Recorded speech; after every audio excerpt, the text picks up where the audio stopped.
go. Welcome, YouTube. If you're not familiar with myself, my name is Luke. I go by VOR. I've been studying conspiracy, biblical creation, all things kind of alternative media for years and years. I've had this channel for 5 years now. This is probably the most important show we've done. We all know what's going on with Jeffrey Epstein and this crazy revelation that there's a elite Satan-worshipping pedophilic ring. Now, there's a lot of extreme information, but some of it seems to be really accurate, unfortunately. So as somebody who believes in the Bible, we have answers to this. If you're somebody who has been watching this thing unfold and you're like, what does this mean? How could there be this kind of evil in the world? Well, we know about this. We know about this because this is an ancient story that's been going on, and this is the legitimate battle between good and evil. What we're finding out with this Jeffrey Epstein situation is it's not about left or right. It's not about specific countries or specific interests. There is a group of people who are willing to do anything to be in charge.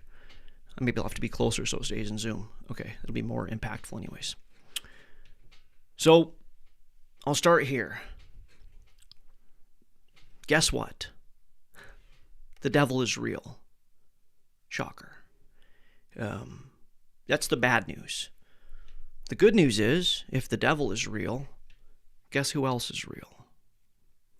God. Yes.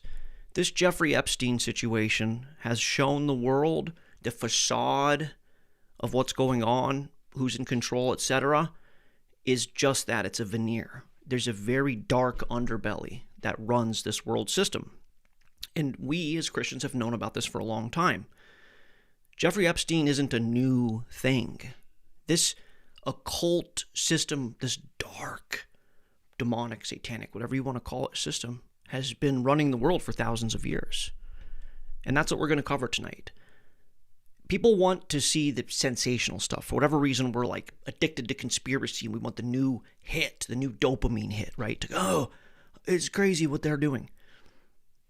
I'm not going to do that in this video because, first off, you probably shouldn't be looking for those things anyways, honestly. It's not like something that people need to be obsessing over. I'm sorry about the camera not being in focus. This is just whatever. It's a new camera. The other thing people want to see with this Jeffrey Epstein thing is they want to say it's the Jews. It's this, it's this specific nation state or whatever. We're not going to cover either of those tonight. So I'm sorry if that's what you're tuning in for. There's plenty of people basically making misinformation covering those things. We're going to cover the important part of this, the truth behind Jeffrey Epstein, which is that evil is real, and this evil has been running the world for a long time. And the good news is God is real, and there's been opposition to this. So you have this ancient battle between good and evil. So this video is going to be basically, this live show is going to be segmented in two major parts. The first part is going to be looking at this Epstein control system all the way back to basically why the flood happened. And just after the flood, the initial migration of humanity after the flood, this practice began. So we're going to go through Nimrod. We're going to go through the biblical child sacrifice issues that God was constantly combating. We're going to go into more recent times with the Hellfire Club and Benjamin Franklin and Jimmy Savile and Eyes Wide Shut. This is not new. This is not a new thing. It's new to some people, but it's not a new thing. And so what we can confirm by looking at this is that whatever's running this is outside of time as we know it, and has been doing this for a very long time, and has been using different agents through time. So the people live and the people die, but the system stays in control, which I hate to break it to you. Whether Epstein's alive or not, who knows? There's going to be a new Epstein that's going to come right into place, and this will continue, basically until God judges the world. We're just going to have to deal with this, unfortunately. But we have enough history, we have enough data to track this thing back thousands of years and into modernity. So that's going to be the first half of this show.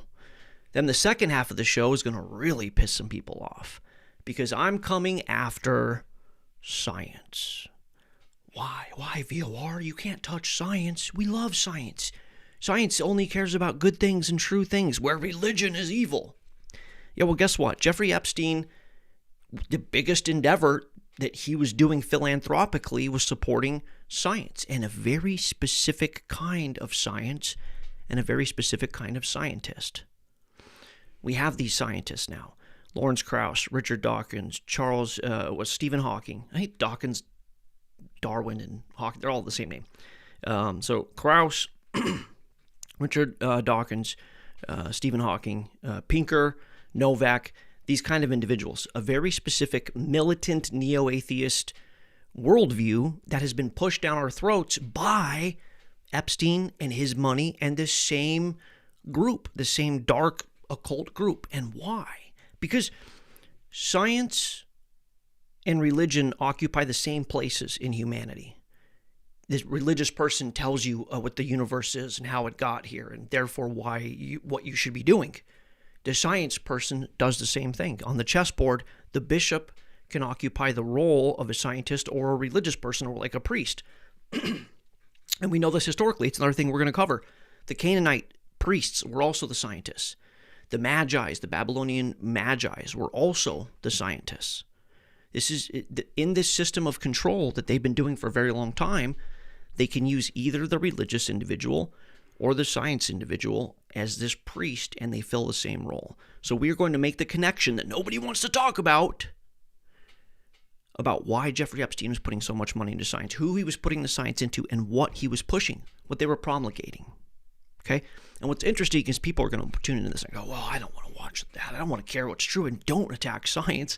They're going to go, no, show me the kiddie porn, and show me the sensational information and tell me that it's Israel. And then I'm happy, and I'll like your video and get 1 million views.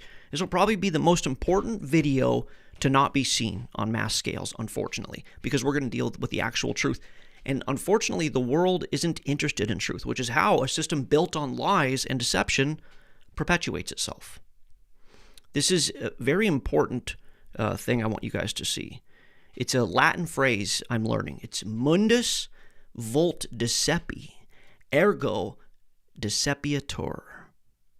The world wants to be deceived, so let it be deceived. The elites have known this for a long time. It means that people prefer comfortable illusions over harsh truths, justifying the manipulation or deception of the masses.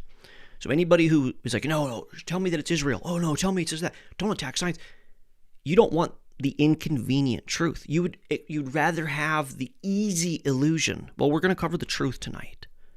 And the fundamental truth of this thing is that God is real and the devil's real. And we have God's order and economy and system, and we have the devil's. And the devil's is what runs this world, and this is all throughout the Bible, up into the temptation of Jesus, which we're also going to cover. If you're like a militant atheist and you're just like, no, science, I need you to look at this. I need you to watch this video very seriously, carefully, and understand it's not the most simple explanation that this is just weird people with weird fetishes, but there's something bigger and more sinister going on. And when you see where their money's going and how they're using science, I need you to understand, like I've been saying on this channel for years, secularism, naturalism, this neo-militant scientific worldview is a religion, and the scientists that Jeffrey Epstein funds are the priests of this religion. So we're going to cover that as well. Okay. It's going to be hard. It's like tough sledding. So it's going to be really interesting and intriguing the first half, and it's going to be kind of an eye-opener in the second half. So this is my first slide. I actually made a presentation. It's called Keynote. I'm an Apple guy now, I guess. I made this today. It's Bart Simpson, obviously. You know, he's in trouble. He's writing vampires are real. I thought that was funny. It turns out vampires are real. And it turns out that maybe our ancestors weren't so stupid after all, right? One of the things science says is these people believe in fairy tales and myths, right? Well, in the worldview that humans evolved from pond scum, yeah, the people in the past, we went from pond scum to we're heading towards godhood, right? This is the idea. So we're more intelligent now than the people in the past. And we can't believe the people in the past because they were stupid. Well, maybe the people in the past were smarter than us. They didn't have video cameras, but maybe they were accurate historians. And maybe when they were telling the story of the vampires to warn the children, maybe there's some truth to this. Maybe all these stories, floods and giants and dragons and vampires, there may be some truth into all of these things. Sure, they may be embellished, but look at this. What do we know about vampires? Always the rich guy, right? They live on the castle up on the hill. How does he make his money? Nobody knows. He's just the rich vampire guy. What else do we know about the vampire? The vampire only comes out at night. What does that mean? It's secret. It's in the darkness. It's deception, right? They're under the cover of darkness. Remarkable, mysterious, and they come down into the towns and they consume humans for their own sustenance, to perpetuate their own existence. Well, it turns out that they're real. This is what's going on with Epstein and this group. These guys are literal vampires, hidden in secrecy. Nobody sees this. Nobody knew what was going on. This has been going on for however long, and we just had these little whispers in the trees or whatever. Maybe our ancestors weren't so stupid, and maybe they were trying to warn us. Hey guys, watch out for the dude in the castle that sneaks around and wants to consume your children. Vampires are real. That's crazy. So it's like our whole worldview is being turned upside down right now. Things that we thought were true are not, and things that we thought weren't true are. This is crazy. Okay.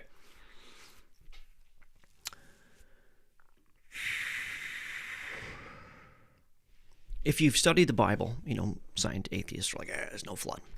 The reason the flood happened is because, according to the Bible, the thoughts, the minds, the hearts of men were only evil continually.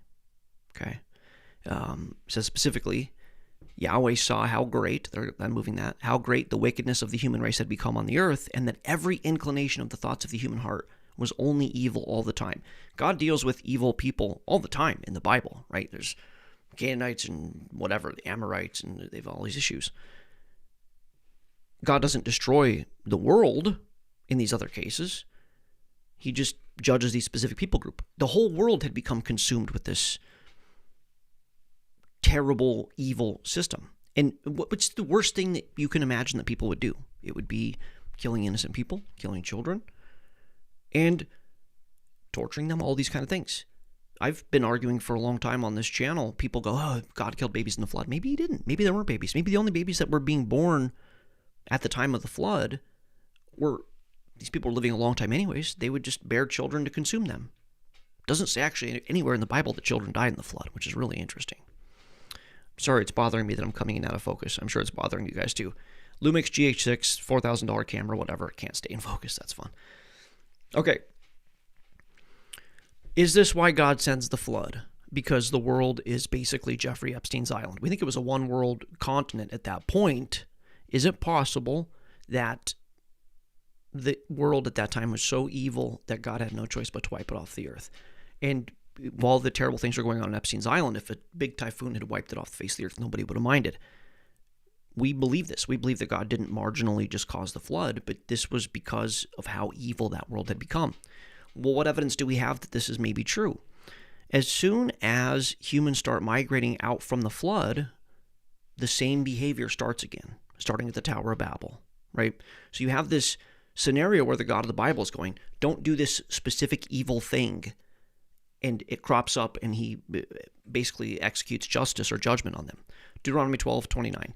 You shall not do this for Yahweh your God.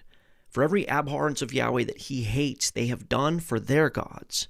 For even their sons and their daughters, they burn in the fire to their gods. And I'm sure something like this is going to come out with Epstein. I don't know what terrible things they've done, but this is something that God really, it's like a line that he draws. 2 Chronicles 28:3. He burned sacrifices in the valley of Ben Hinnom and sacrificed his children in the fire, engaging in the detestable practices of the nations the Lord had driven out before the Israelites.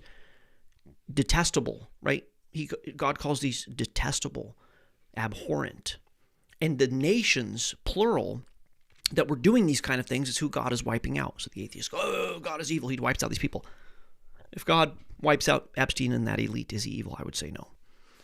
So we know that in the devil's economy, they seem to do this. And in God's economy, he says, don't do it. This is it's a hard stop. We're not doing this.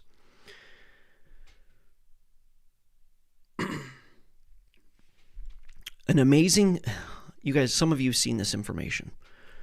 The very first mention of civilization after the flood is basically the Epstein Elite building their system.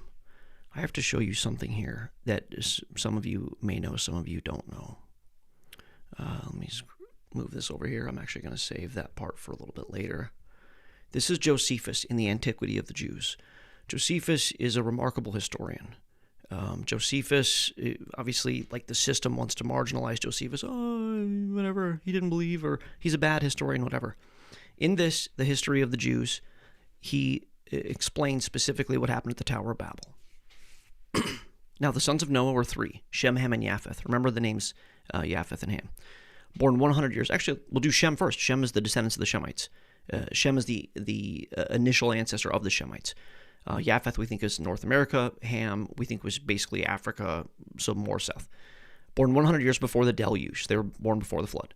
These first of all descended from the mountains to the plains and fixed their habitation there and persuaded others who were greatly afraid of lower grounds on account of the flood. So they were loath to come down from the higher places. The flood had happened, and everybody's going, oh, this is crazy. We can't go down there. We don't want to be flooded again. So God keeps saying, go into the world and fully subdue the world. This is an important point. God says, go into the world and cultivate the earth, because if you cultivate the earth, it creates wealth and you have freedom. The devil says, urbanize, go to a specific place where you cultivate and nothing comes of it, and so you become dependent on the system. So watch this.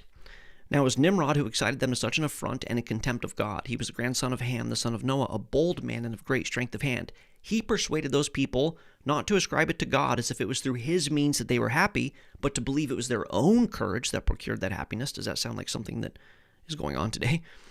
He also gradually, this is so important, he also gradually changed the government into tyranny, seeing no other way of turning men from the fear of God, but to bring them in a constant dependence on his power. This is fundamentally what's going on governmentally. Serving God is the road to freedom. Serving the system is the road to slavery and the terrible things that were going on, this big elite system that's going on. Let me read this again. Nimrod gradually changed the government into tyranny, seeing no other way of turning men from the fear of God, but to bring them to a constant dependence on his power. Jesus says you can't serve God and mammon. You can only serve one master. So if you serve God, that's your king. If you serve mammon, that's your king. That's the state. The state always wants to be worshipped. This is what communism is. They're militantly atheist, and you have to worship the system. You have to serve the system. That is your king, right? So Nimrod did this. Side note, which is really interesting, he said he'd be revenged on God if he had a mind to drown the world again, for he would build a tower too high for the waters to be able to reach it, and he would avenge himself on God for destroying their forefathers. Interesting that, according to the Bible, the Tower of Babel wasn't built with mortar, but it was the bricks were stuck together with bitumen, which means it was waterproof. Interesting, cool idea. It actually says that in the Bible. Okay, so Nimrod builds a world of tyranny, so people would not fear God anymore, but they would rely on him. And this is the system. This is the Nimrod system that we're in. Okay, so Tower of Babel ends. God judges that. And what do we see next? This is so cool, you guys. This is I actually want to share this on a different screen because it's going to fit a little better. Here we go. This is the history of the Welsh people. I'm sharing this because I'm following a chain of custody from after the flood, Tower of Babel. Now we have where Japheth descends, and we're going to see this child sacrifice occult system immediately springs back up based on their own history. And then we're going to tie it into more modernity with Europe. I'm trying to go fast with this video so we can cover a lot in a short amount of time. Sorry for not going into these things more. This is called the Exiled Trojans. This is a chapter, Exiled Trojans were the sons of Gomer. Wales' origins in the long 18th century. Wales, Ireland, Scotland, that part of the world. So were they exiled Trojans? Is that how they got there? Or are they the sons of Gomer, which is the grandson of Noah? Let's see, this is the biblical story. This is the God's economy. So check this out. We got to go to page 170. I've read this enough times to know where this is. Pezron claimed that these Gomerians, which are the sons of Gomer, were men of great stature and importance in antiquity. It's a little bit of a giant's illusion here. And traveling from Asia through Greece and Italy, they entered into classical mythology as Titans. Titans were also some version of a historical documentation by these brilliant people. Not only connected Celtic with the included Welsh with scripture, but also the classical world. A strange thing, Pezerin says, that such an ancient a language should now be spoken by the American Britons in France and by the ancient Britons in Wales. These are the people who have the honor to preserve the language of the posterity of Gomer, Japheth's eldest son, and the nephew of Shem, the language of those princes called Saturn and Jupiter who passed for great deities among the ancients. Why do I share this? Flood happens, God destroys the Jeffrey Epstein-like tyrannical one-world anti-God system. Afterwards, they immediately start doing this again to the Tower of Babel. God judges that. The sons of the grandson of Noah, Gomer, so son of Japheth, goes straight up to Wales by their own history and settles it. That area is called Kimeru, or Kimeru, which is Gomeru. Etymologically, C and G are very close. So it was called that. They still call the land and the language after Gomer. It's Gomeru or Gomeric. Kimeru, Gomeric. Some of you heard me talk about this before. Well, that's a huge stretch you're taking, isn't it? Watch this.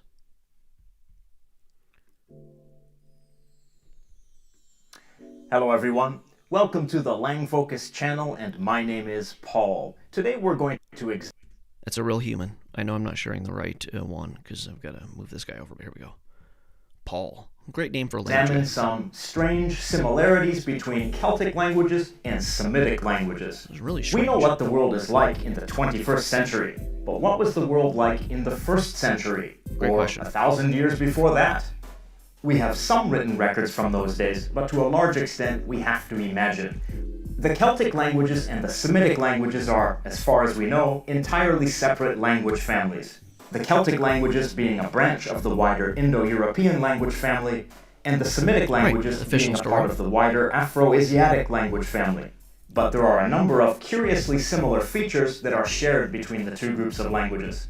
I've spent some time studying Hebrew, both biblical and modern, as well as some biblical Aramaic and some Arabic. Later, when examining insular Celtic languages, I noticed their similarities with Semitic languages, and I found them intriguing. And when I looked into it, I discovered that these similarities are well known to linguists. Yeah, it's not that far-fetched. They want it to seem far-fetched because I'll cover the quote later, but there's a quote that says, those who control the past control the future, and those who control the present control the past. The people in charge today, and we're going to get to Jeffrey Epstein and his science, have been telling you an alternate version of the story out of Africa, chimpanzees, gorillas, cavemen, dingo dongo, we're knuckleheads. You can't trust anything they said. And then there's this other version that exactly details the actual migration of humans, the genetic dispersion of humans, and our history. Well, in this one, the reason why Hebrew and Welsh are very similar languages, obviously, the Hebrew version that landed there a long time ago has evolved over time, so it's not exactly the same, but the VSO, which is verb, subject, object, are the same, and people that speak Hebrew and speak Welsh hear similarities all the time. And the guy's like, this is weird, they shouldn't be, there's two totally different trees. And the guy's like, he looks into it, and they're like, oh yeah, we know about this, we just don't talk about it. So we don't like it, because we work for Jeffrey Epstein, and we want to tell you a different version of the story. Obviously, they probably don't, but okay. This gets more interesting. I promise you, this video, we're covering some foundational things. It's going to get more and more interesting as we go along, and darker, and it's very, just consume it all. We need the foundation here. Okay. Scrolling down, here we go. Jeffrey's history, classical world by combining the myths of Gomer and Brutus. Okay. Building upon the biblically based account of Gomer, an important contribution was made by Henry Rollins' Mona Antiquity Restaurant, which identified Rowan's native Anglesey as the seat of the ancient Druidism. Druidism is very important. You know the whole Stonehenge thing and the crazy rock sculptures out there? Who could build these things? Who would build these? Yeah, well, Gomer's children, Gomer's ilk, after the flood, practicing the pre-flood world, the pre-flood religion. Oh, that's crazy, VOR. They weren't practicing the pre-flood religion. The flood isn't real. Keep watching. As a symbol of Welshness, a druid appeared as a standard bearer on the title page of the Kimmerer Society, providing the etymological comparison between Welsh and Hebrew and historical comparisons between descriptions of Druidic and Old Testament practices of worship. Rollins argued that Welsh Druids had received and maintained the antediluvian religion of the patriarchs. Antediluvian means pre-flood. He also described the migrations of Gomer's descendants to Britain. He also utilized the work of Liud, whom he had corresponded, noting these two now mentioned gentlemen, having by different methods opened a way of resolving diverse tongues in Europe to one mother language, which indeed leaves them almost into the Celtic. I hope my planes endeavor the demonstration is stable. That is, to resolve that our first distinguished Gomerian into the very original and fountainhead of all the most ancient patriarchal Hebrew tongue. Back to the video. Switch over to this. Watch this. He referred one link. This is we're going to tie this into Jeffrey Epstein, don't you worry. Language. One linguist, Theo Venemon, has theorized that between 5000 and 2500 BCE, seafaring peoples, whom he refers to as Paleo-Phoenicians, spread the megalithic culture of large stone structures all the way up the Atlantic coast to Ireland, the British Isles, and beyond, and brought their Afro-Asiatic language with them. He refers to this language, or these languages, as Semitic, since they may have belonged to a branch of Afro-Asiatic that was close to Semitic, but has since died off. Okay. So where are we at? How did we get here? The flood happened. God destroyed the world because of how despicable it was. They were doing terrible things, including likely what's going on in Epstein's Island. After the flood, they went to Tower of Babel. Tower of Babel was also bad, and Nimrod was trying to build the same exact system, and so God judged them, and they dispersed out into the world. Gomer, we have the chain of custody of Gomer, goes up to the northeast and settles Wales. The namesake remains, and we've always wanted to know who built Stonehenge and who built this thing. What is this weird Celtic thing with maybe the giants and the red-haired people or whatever? What's the descendants of Gomer? Practicing the pre-flood religion. What do you suppose the pre-flood religion is? It's the religion that Jeffrey Epstein is practicing. It's the same occult religious system. They built a temple on Jeffrey Epstein's Island. I can only imagine they probably have the Holy of Holies in there, and they probably are doing anti-Holy of Holy things there, which we're going to tie this, what I'm just showing you, into Hellfire Club, and they did the same thing. Okay, these are crazy claims. Luke, how do you put this all together? I want to see murder porn. Well, no, you don't. You need to learn real things. This is way more important than that, okay? There's a Hellfire Club. I can actually close this out. I'm happy I can close tabs out. I can close this tab out. Brilliant. There's a Hellfire Club in England, which a lot of us know about, which we're going to cover here in a minute. I'm going to show you how Benjamin Franklin was Jeffrey Epstein before Jeffrey Epstein was Jeffrey Epstein. That the same archetype, the same construct has persisted, and it doesn't matter that Agent Smith Epstein's going to go away. Somebody's going to replace him, because unless you kill the devil, the system's going to keep going. Okay, which God does. He ends the story by judging him.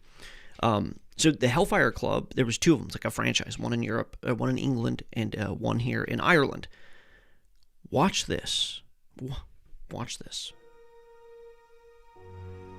I'm going to tie the Celtic antediluvian druid descendants of Gomer to the Hellfire Club to show you it's the same religious system. Perched atop the foothills of the Dublin Mountains on Mount Pellier's Hill overlooking the city, the Hellfire Club is an impressive and forbidding-looking edifice. But how exactly did such an intimidating-looking establishment come to be built, and for what purpose?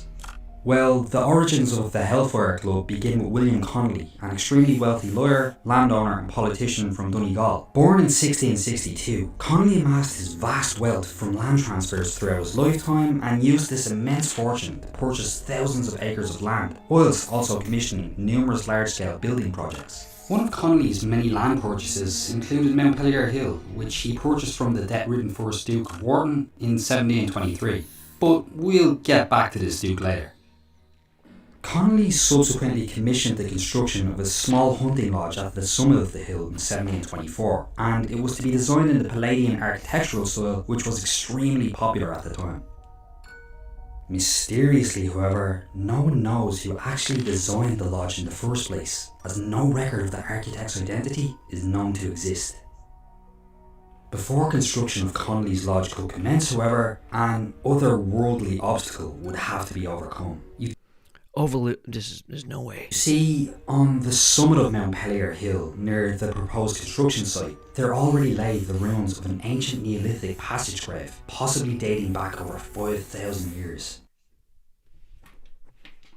Yeah. 5,000. What happened about 5,000 years ago in that same area? Gomer. When they built the Hellfire Club in Ireland, they built it on a hill that was known to be probably an altar of the antediluvian religious system. See, so the picture that I'm painting here is that as much as we want it to be like, let's get Epstein, this has been going on for thousands of years. I wanted to show you a chain of custody for how far back this goes. Well, the Hellfire Club... This burial mound was also topped by a stone cairn, which was then disrespectfully removed before megalithic sculpture. But in a further slight to the dead, buried there, the workers were also instructed to incorporate stones from the removed cairn in the construction of the lodge's new fireplace. This led many amongst the locals to believe that the building was now tainted or cursed, haunted by the spirits of the dead right from the very beginning. Yeah, intentionally. The spirits of the dead. What do we know about haunting spirits, people? What are demons? Disembodied spirit of the Nephilim. They did this. They built this there. It's some sort of Stargate. The Hellfire Club is a Stargate. Watch this. I mean, we could go on and on. This is a 10-minute video, but we're not going to. But watch this. Imagine if what they're doing at the Hellfire Club is the same exact stuff that was going on Epstein's Island. Can you imagine? No way. Ground floors. Notwithstanding its harsh exterior, the interior of the lodge was said to be extremely luxurious and elegant, catering to the needs of high-class aristocrats and indeed the very wealthy elite of Irish society. And despite the apparent air of affluence, however, upon completion, the lodge was still unable to shake its cursed reputation and simply became known locally as Connolly's Folly and, far more bluntly, the Haunted House. Even so, many guests ignored the lodge's more ungodly associations and still visited regularly in the intervening years. The lodge's main use was also rumoured to have been as a meeting place for Irish Freemasons, but soon the lodge would become home to new, more permanent tenants. Tenants from an association that the building now owes its namesake to, the Hellfire Club. The original Hellfire Club was founded in 1718 in England by Philip, 1st Duke of Wharton, the very same Duke of Wharton who would go on to sell Mount Pellier Hill to William Connolly. Wharton founded an exclusive gentlemen's club as an outlet for his excessive drinking, gambling, womanising and many other vices, later dubbing it the Hellfire Club. The club's infamy soon spread far and wide across the country until it was then forced to disband by the King of England, George I, in 1721. Do you see? Okay. This thing's a conflict for me because I know what viral videos look like, and people don't have the attention span to go through something like this. But I need you to understand that we have a historical chain of custody from the antediluvian world to the religion that was practiced after, connecting it to modernity. Obviously, there's the entire biblical, epilogue of going back and forth between don't sacrifice your children, you guys got to stop doing this, destroy all the high altars. But this is a historical thing that happened. So the Hellfire Club is bad news, obviously. Then that's the one in Ireland. There's another Hellfire Club in England. Hellfire Club, exclusive 18th century British and high society, same thing. High elite people. They just, they're debaucherous. They do pagan mock rituals. Yeah, right. Dashwood is a big one. Parsons in Ireland. They were rumored to worship the devil. Tales of members wearing horns and hooves, toasts to Satan and black magic. So you have the one in Medman Abbey and the other one in Montpellier. How do you say it?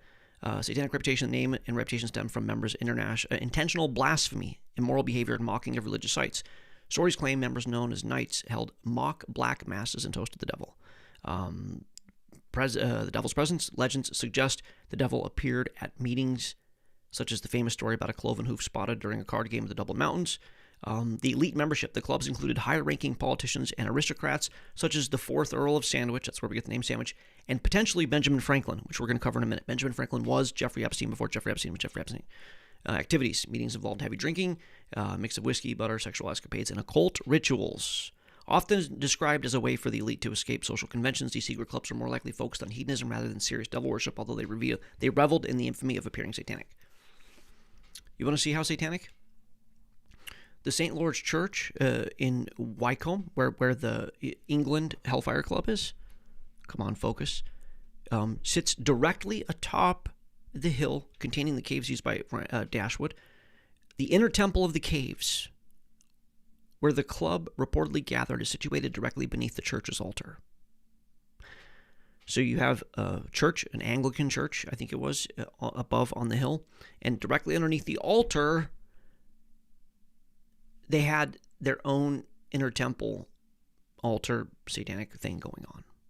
Right, very dark. Very, very, very, very, very dark. Okay. Benjamin Franklin. Oh no, Benjamin Franklin, you hear the story, right? No, he was just an anatomist, and that's why they had the bones. At least six children were found buried underneath his home at Craven Street. They have this story of Hewson, the doctor, who was trying to, pioneer medicine. Looks like a duck and it quacks like a duck. Now, check this out. Benjamin Franklin was a dominant 18th century American publisher, best known for acquiring and transforming the Pennsylvania Gazette. Benjamin Franklin was involved in media, his own printing press, his own science communication, which we're going to see Jeffrey Epstein did. Media guy. Scientist, right? Benjamin Franklin was a pioneering scientist. Same dude, same archetype. Scientist. Media, scientist. I'm going to flash forward really quickly to show you the kind of things that we're going to see later in this. This is an email between Jeffrey Epstein and Martin Novak. Novak says, I am in the newly formed board of advisors of Scientific American. It seems almost everyone in there is a friend of yours. Benjamin Franklin. So he's a scientist. Media, science, and a spy. And not just a spy, likely at least a double spy. Benjamin Franklin acted as a key American spy master and diplomat in Paris during the war. But if you've studied this, he potentially was working both sides of the field. So what do you hear about Jeffrey Epstein as well? Oh, he was a spy. He's a spy. This is the knight on the chessboard. We're going to get to the chessboard analogy here. This is the inflow and outflow of information. Intelligence in, media out. We're going to cover that in a minute.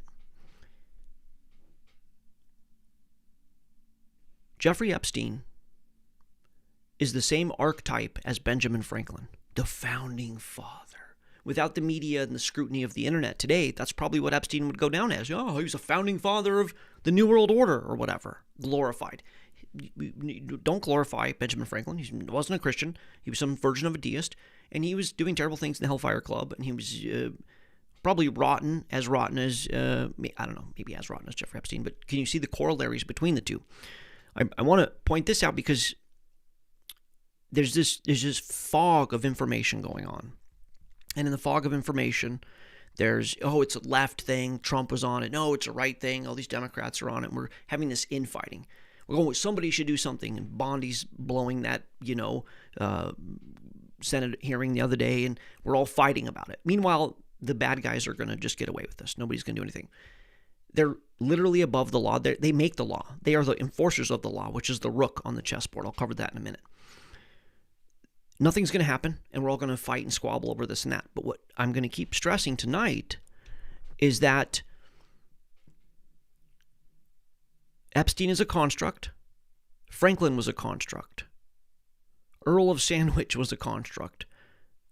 These Canaanite priests were a construct. The kinds of people that are willing to do terrible things to get ahead and to consort with one another are the ones who end up being promoted through this very intensive vetting process to being the Jeffrey Epstein archetype. And if we went and, did a lynch mob and got all the guys and took them all out, hung them all, whatever, they're going to be repopulated by the next generation. That's why I want to show you this about Benjamin Franklin. Okay, important things. I hope you guys can understand that it's not just as simple as that guy's bad and, Ellen DeGeneres is bad and Tom Hanks is bad. It goes much deeper than that. Now check this out. We're going to start to transition this into science.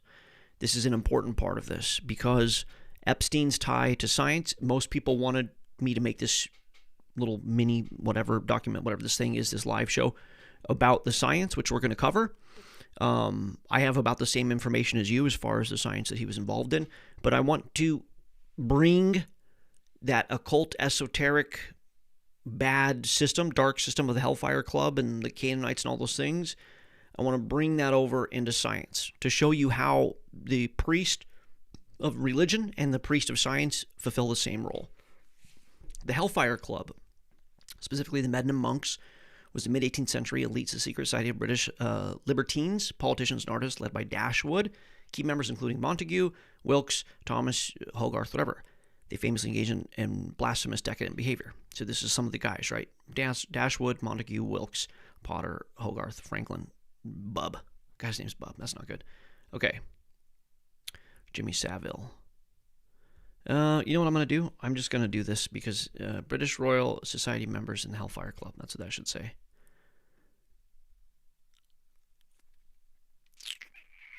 British Royal Society members that were in the Hellfire Club. Several notable 18th century British figures, some were closely associated with the Royal Society ties, were members of Sir Francis Dashwood's Hellfire Club. Dashwood, Montague, so it didn't give me the first answer very well, but these guys are members of the British Royal Society. So Hellfire Club members and British Royal Society members are important, are connected. They're the same guys. So let's look at this. Why is the British Royal Society important? Why is the British Royal Society so important? The British Royal Family? Jeez, come on. We're going to get this back together, don't worry. Society. That's how you spell that. The Royal Society.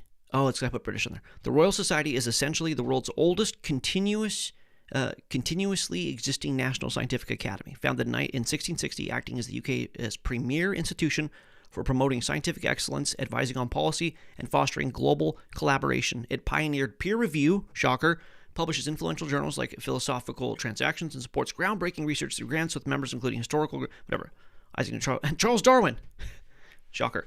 So the point of this is a club, and a lot of the club members for the Royal Society were club members of the Hellfire Club, because this esoteric system of debauchery and hedonistic things and sacrifice, etc., knows how to leverage science, right? This is what they've been doing.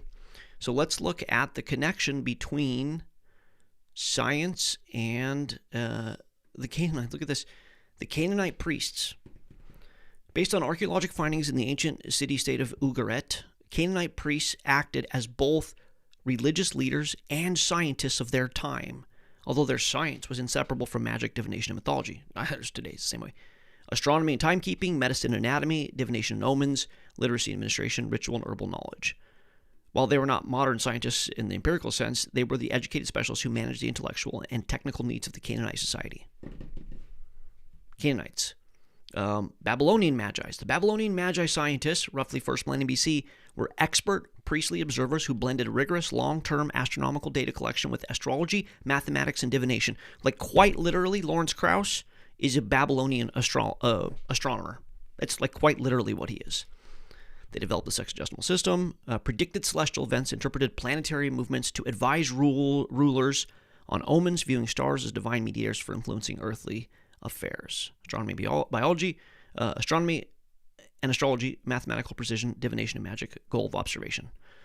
So their work in recording centuries of data allowed them to make highly accurate predictions about lunar eclipses, etc. So what we have here is very specific archetype of the scientist who is the priest, and they're synonymous. They're interchangeable. And that the scientists of today were at Hellfire Club and have always been tied into this occult, esoteric system of child sacrifice. The Canaanites, all these other systems. So Jeffrey Epstein doing this isn't a new thing. I need you to understand. Jeffrey Epstein is just today's version of the Canaanite priest. It's no different. Bring the children to him. He'll tell you what's this. He'll advise the rulers. Investing in science communication, etc. It's going to be the same guy. Isn't that crazy? I meant to mention Jimmy Savile earlier. The reason I was going to mention him is we were going to go through Benjamin Franklin, and then I was going to show you Savile ended up in that same role. I'm not going to cover him. He's really dark, but if you study Jimmy Savile, same thing. Heinous sex crimes, abuser, necrophiliac, pedophiliac, all of the things. And he was knighted by the King of England, or the Prince of England, whatever, and he was above the law with them and retired his whole life, no problem. He just lived his whole life in opulence as a procurer. A lot of times this guy that fills in this archetype procures the children for them and involves himself in it. So, okay, Jimmy Seville. That's going to be Eyes Wide Shut. Hebrew, really quickly, God says over and over, don't sacrifice your children to them. This is something we could do a whole other story on, but it's specifically God of the Bible says not to do it. And that's important because it's God's system versus the devil's system. Okay, going through the chain of custody, Jimmy Savelle. I'm going to show you two more things tying this group into modernity, and then we're going to go more into the science side of it. There's a book called Dream Story that was written in 1926 by the Austrian writer Arthur Schnitzler. Who cares? The book deals with the thoughts and psychological transformations of Dr. Fridolin over the 2-day period, his wife confessing having fantasies of another man. This culminates in the masquerade ball and event, Masked Identity, Sex, and Danger. This is the book that Kubrick was inspired to make Eyes Wide Shut over. And if you've seen this, which I don't particularly suggest you do, we'll just do a couple minutes of it. This is, when it all came out, we were all really shook by it, and we know this. Let me mute it, and I'll play it in the background. They go to this ball. There's the masked dude on the chair. It's all secret. They're wearing, they're all wearing masks. It's very sexual, very satanic, the circle, the whole thing. So Kubrick, interestingly, I don't know what happened here. There's reports that he didn't like what they did to his video, and then he died before it was released. So it could have been that they redacted it and edited some of it. We don't know. Interesting that it's Tom Cruise and Nicole Kidman. But this was showing the same kind of thing, right? The masks and the women and the satanic stuff. So just to put a bow on this little bit of research, from the Flood to Wales, the Celtics, to the Hellfire Club, to Benjamin Franklin and Jimmy Savile, to this book in 1926, to this here, this society has been in operation for thousands of years, and it's the same protocols. It's the same modus operandi. Secrecy, hidden, vampires, castles, do whatever they want to, sacrifice people, mum's the word, worship Satan. Be specific advocates for the devil's actual order. Okay, so I wanted to cover all of that. I know it's a lot, and I'm trying to get as much information as I can to you guys, but I want to just make the point very clearly that Jeffrey Epstein is just a construct. He's a guy, yes, he should be judged, he should be thrown in prison, he should be hung, whatever it's terrible what's happened. But if you're watching this, if you're an atheist, if you're a secularist, and you go, wow, evil people do evil things, I need you to see that this system is older than Jeffrey Epstein. It's ancient. How? What's the most likely explanation for this? That weird people just do weird things? Or that this is the very power structure? And I would argue this is the power structure. One of the reasons that we serve Jesus, we believe he's the King of Kings, obviously, but Jesus was offered to work for the same system, if you've read the Bible, and he declined. And we find out exactly, I say that Jesus is the decoder ring of the Bible. We find out exactly who's behind this whole Eyes Wide Shut Hellfire Club thing. Not that it's a surprise.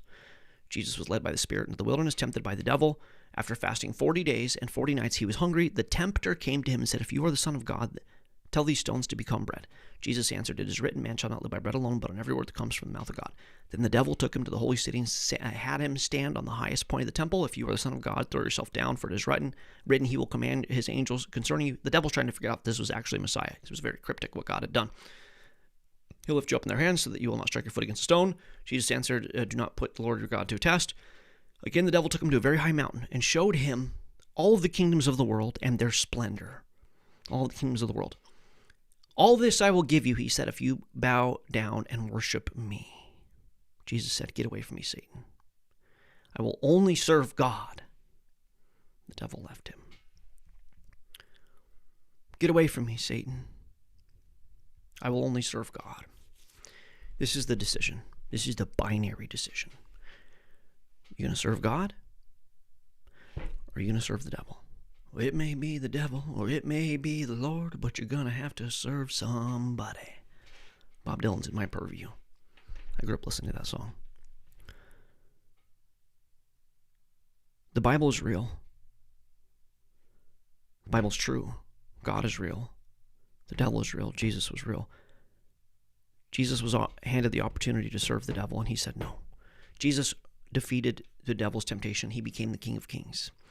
In God's economy, you suffer, you struggle, you do the right thing when nobody's looking, and your rewards are in eternity. In the devil's economy, you win, you're opulent, you step on who you need to, you consume, you destroy, and you get untold wealth and fame and fortune now. So even if you don't believe in God, archetypally, these things are true. Fundamental truths of this reality. People ask me why I believe in the biblical God. This is one of them. The truth that if you choose the correct route, you don't get egregious amounts of power and money. When you choose the most despicable route, you do get those things, is a fundamental truth. We know how this works because we know who the devil is and we know who God is. This whole thing is God's economy versus the devil's economy. God's order versus the devil's order, which is how this ties into science.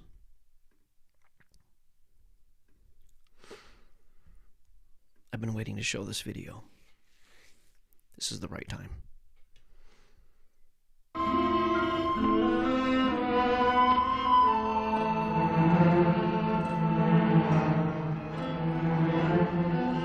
The greatest trick the devil ever pulled was convincing the world he didn't exist.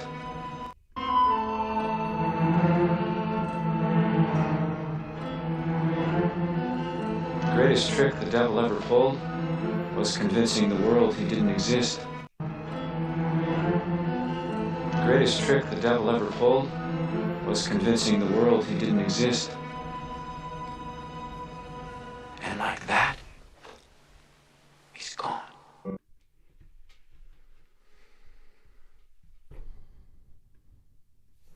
You guys remember the first time you saw that and how it resonated with you and you went,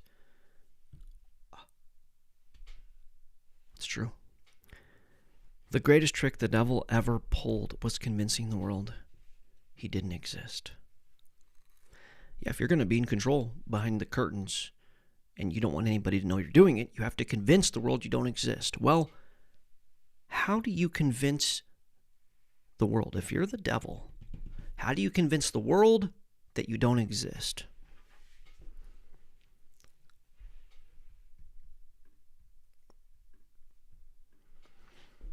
You convince the world that God doesn't exist. You see?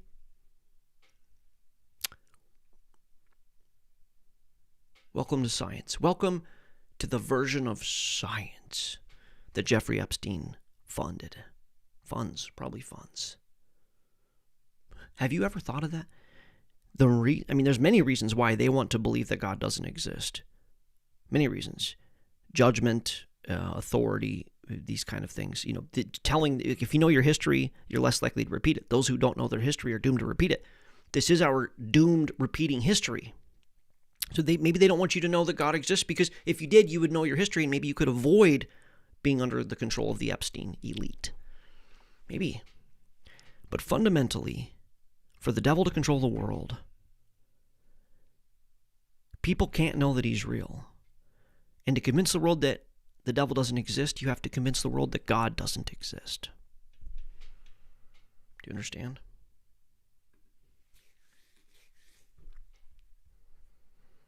The consistency and the cogency of this is absolutely so remarkable. It's so remarkable.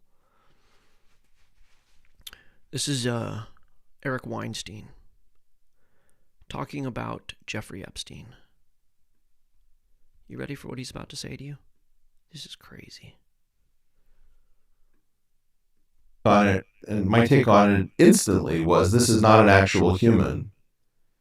This is a construct of someone's. Rich people can get sex, but they can't necessarily get people to shut up afterwards. So my take on it, and my take on it instantly was, this is not an actual human. This is a construct of someone's. Someone has created a fake human being called Jeffrey Epstein, who's a mysterious currency trading financier with crazy rules so that no one would ever invest with him.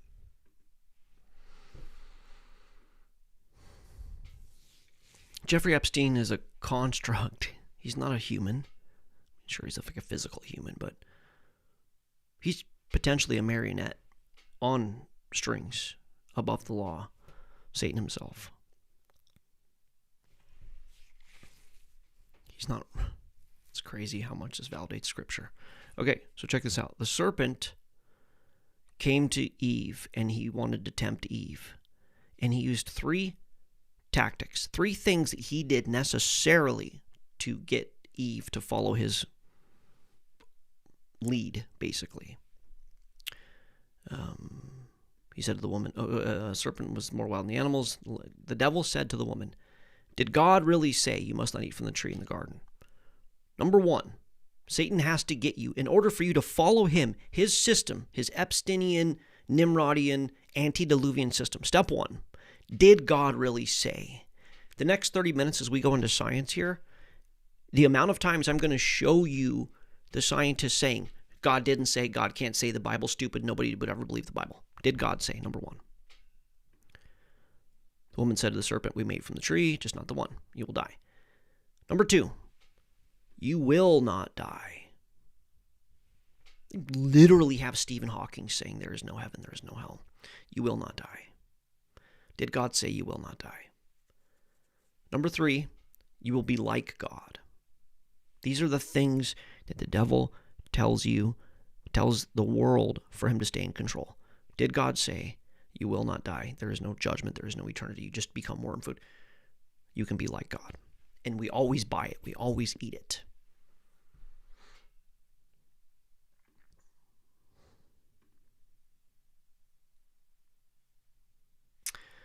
This quote, who controls the past controls the future, who controls the present controls the past. What does this mean? Is this infamous idiomatic, whatever? What does it mean? It means that those in power manipulate historical records to justify their actions, ensuring continued authority. By controlling the narrative of what happened, they prevent dissent and define reality, making people believe the current manipulated truth is the only truth. Power in the current moment allows a ruling body to alter, erase, or rewrite historical documents and memories to align with their current agenda. We have 2 different worldviews, okay? We have 2 different histories of humanity. We have the one where God built reality. Humanity went off the rails. He judged the world by a flood. And then we started rebuilding the world after, migrating into the world, which is what all the data, the science supports. And we have the other version of history where the universe creates itself somehow. Lawrence Krauss says he knows. Wait till you see what he says. The universe creates itself. The universe creates the earth. The earth creates life. Life turns into humans eventually. If you control the history, if you control the narrative of what happened in the past, you can control the future. And people that are in charge today do control that version of the past. And they do it through science. They used to do it through different versions of religion. They're doing it today through science. This is how they do this. They need you to disbelieve in the biblical account. And we're going to end this tonight with 2 Peter 3 and show you just how specific the living word of God is about what is actually going on. Now, I know, again, I can just sense I'm making this video. I'm filling you guys with very important information, and people don't want it. They don't want this information. They want their ears to be tickled. They want to see, child porn. They want to see the disgusting videos. They want it to be the Jews. They want these inconvenient truths. It makes me want to cry thinking about it. Because mundus vult decepi ergo decepiator. The people would rather have a comfortable illusion over harsh truths. The world wants to be deceived, so let it be deceived. And the enemy is the deceiver. And Jesus is the truth and the way and the life, and he is the way out of this. But sadly, the world wants to stay in this non-actionable version where you're just clicking on conspiracy and having these dopamine hits rather than addressing the real truth of this thing. That fundamentally, we can choose God, and if we don't choose God, we choose the devil, and the world is choosing the devil. And people don't want Epstein to end. They want to fight about their political side and their deductions about who's responsible, which nation state is responsible. It's ridiculous. I think that if you wiped Israel off the map today, that this thing would go away. It's ridiculous. This is what the people want. And the devil is winning in the information war. The deceiver, the father of lies, is really good at this. He's going to keep doing it, and everybody's going to keep buying it. And it sucks because Christians should be focused on the truth. Sorry. I was trying not to have that rant. But this is important stuff, and I hope people will watch it.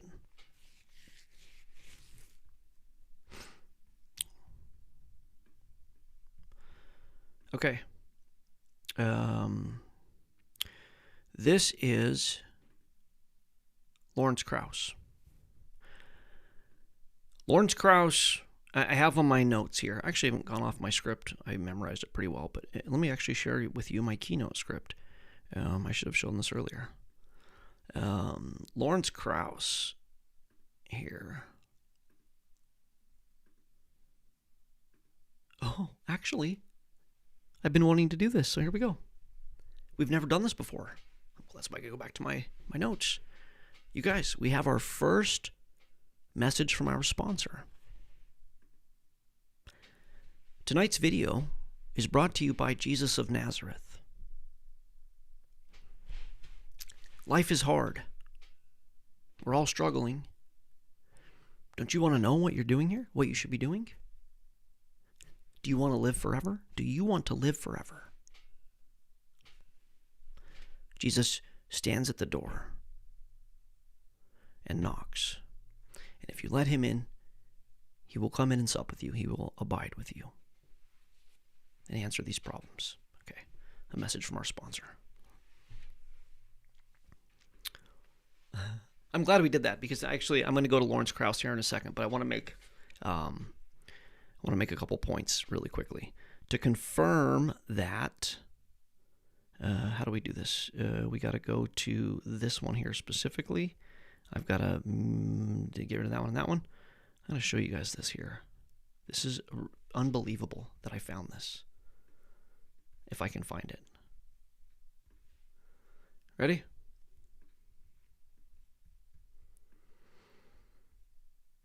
What kind of researcher did sex offender Jeffrey Epstein like to fund? He told science before he died. Before he didn't die.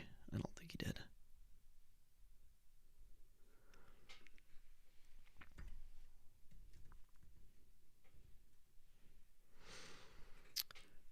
Jeffrey Epstein says, "Now I'm all for diversity, but I'm for diversity of excellent ideas, not for diversity in the people who receive grants." Epstein continued, "He seemed to view science as something done by a self-perpetuating scientific priesthood that ignored anyone not like themselves." This is going officially into the second part of this, probably another 30, 45 minutes. He seemed to view science as something done by a self-perpetuating scientific priesthood that ignored anyone not like themselves. Welcome to science. That's the best way I've ever seen to describe science. Today's science. Oh, don't you trust peer review? Yeah. You mean the self-perpetuating scientific priesthood that ignores anyone not like themselves? I have to memorize that. I should get it tattooed on my forehead. No, I wouldn't do that, but still, I should remember that.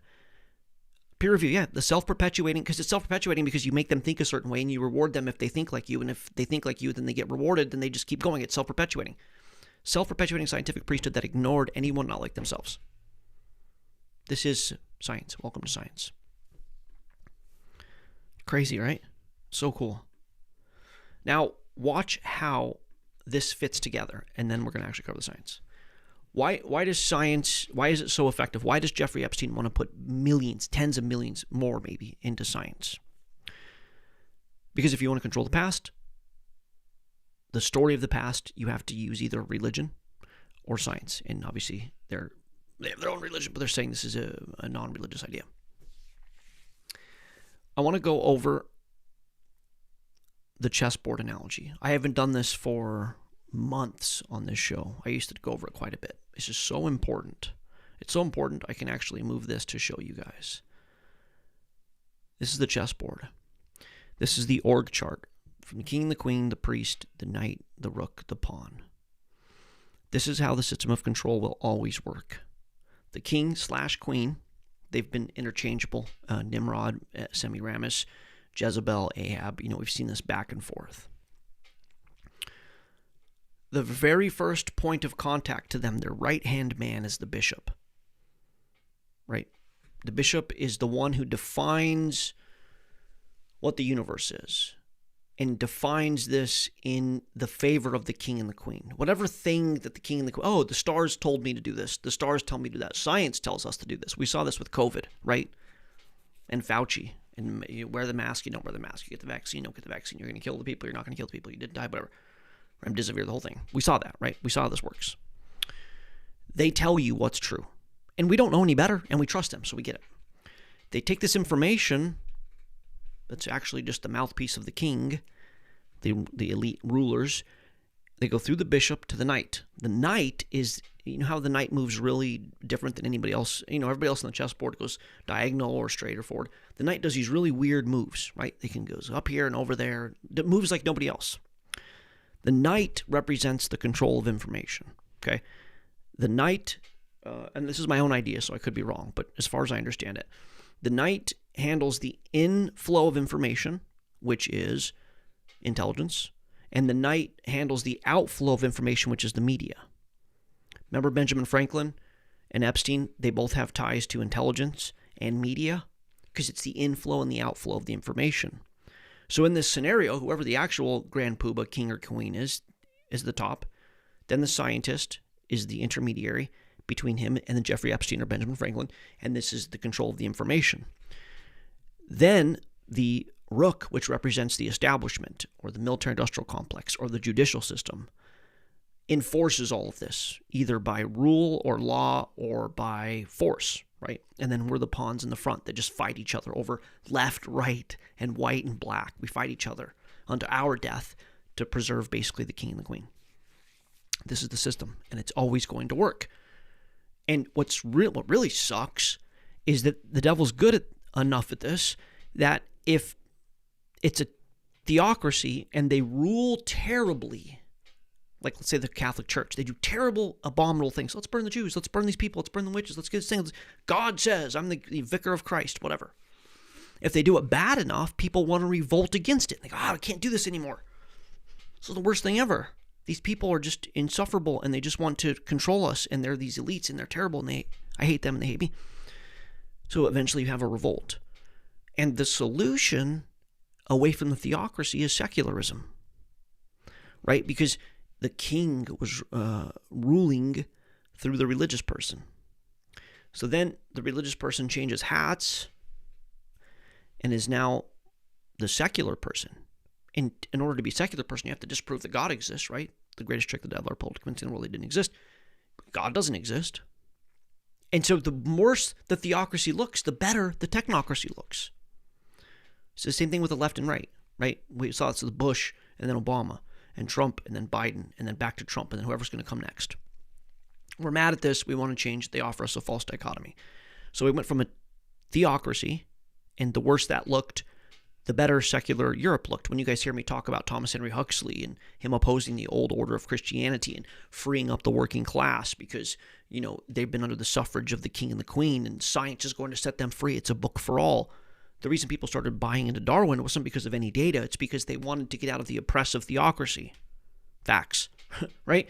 So they're just going to do this. So historically, the bishop has been the scientist and the priest, which worked, right? We talked about this earlier with Persia. Democritus is the one who started materialism. It's a whole other conversation. The Canaanite priests, they were the same guy. They wore the same hats. Well, it turns out being better if you control both sides, controlled opposition, and you make one look bad, which causes people in their bias to go to the other one, even though it doesn't look better, but at least it's not that last guy. And in theory, this secular technocracy, which I think is probably the end of the story with AI and whatever, in theory, it will go to a place where we're in this technocratic dystopian nightmare, and people go, I can't do this anymore. This is the worst thing ever. We have to go back to spiritualism. And people start to embrace spiritualism, and then the theocracy rises again. And the devil's just going to keep playing this back and forth, unfortunately. So this is why science. Okay? Now, I'm going to show you something to show you let me be forthright about what's coming. I said at the beginning, this isn't going to be sensational, shocking, murder porn, and, conspiracy, blaming it on these people group or that people group. This is the hard and true information about how we got here and towards the end of this, we have an action item, which is a spiritual solution. God says, if my people who are called by my name repent and pray, he can heal the land.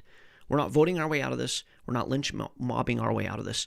The best we can do is to align ourselves with the truth, which is Jesus. He is the truth, the way, and the life. This whole thing is deception and darkness.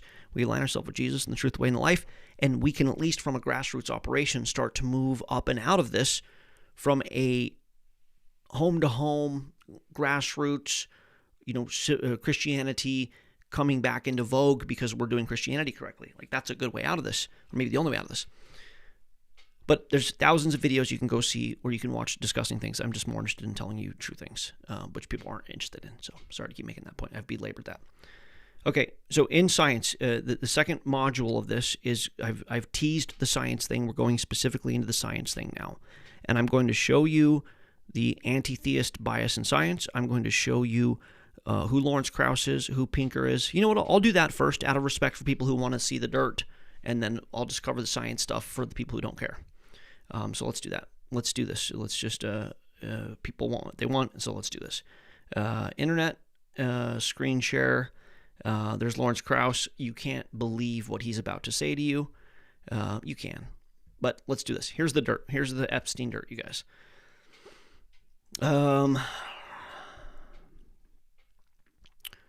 Jeffrey Epstein, a foundation for philanthropy. Let me move this over a little bit. It's kind of, you know what? Maybe if I do it on the Gomer one, it'll be better. Look at that.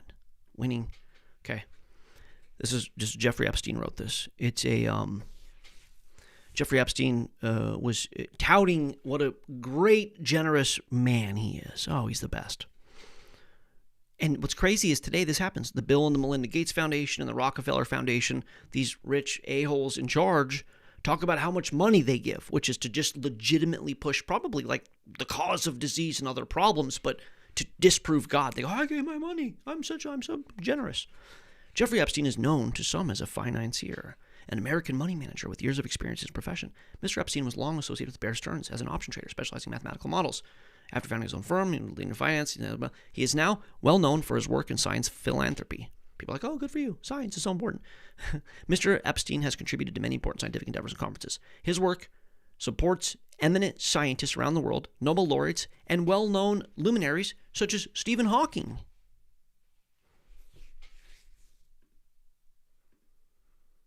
Stephen Hawking. Yeah, this Stephen Hawking. There is no heaven, Stephen Hawking said. This Stephen Hawking. New pictures show Stephen Hawking enjoying the hospitality of Jeffrey Epstein on the private Caribbean island where Prince Andrew was led to slept underage lifestyle. The celebrity physicist can be seen at a barbecue on Little St. James, as well as taking a boat cruise. 61 was paid for a submarine, blah, blah, blah. Epstein, the Cambridge professor, visited his island of sin in March after the pedophile was bailing out of charged sexual activity. Hawking was one of 20. I'm intentionally slurring through this because I don't want to get blamed. Hawking was one of 21 international renowned. So 21 internationally renowned scientists. Remember the whole Royal Society thing in Hellfire Club? 21 internationally renowned scientists attending a conference funded by Epstein in St. Helens. 70 acres, private jet. The court papers alleges her third and final encounter with Prince Andrew took place, according to the flight logs. His profile says Epstein contributed to many important scientific endeavors and conferences. His work with eminent scientists around the world. Okay, so this is a thing that we're going on legally. This is like 06 even. Supporting some of the work at my institute. Court proceedings. Hawking said he had no idea about the court proceedings. Strongly worded statement denied this. So there's pictures of Hawking with the women, surrounded by the women, which is really interesting. He was in a wheelchair, and they claimed that they had sex with him. So whether that's true or not, I don't know. I don't want to bear false witness, but he was on the island. We know that, and Jeffrey Epstein claimed that he was funding Stephen Hawking, and Stephen Hawking in this email, this Jeffrey Epstein email, says there is no heaven, science, right? So it's that specific Stephen Hawking. Okay.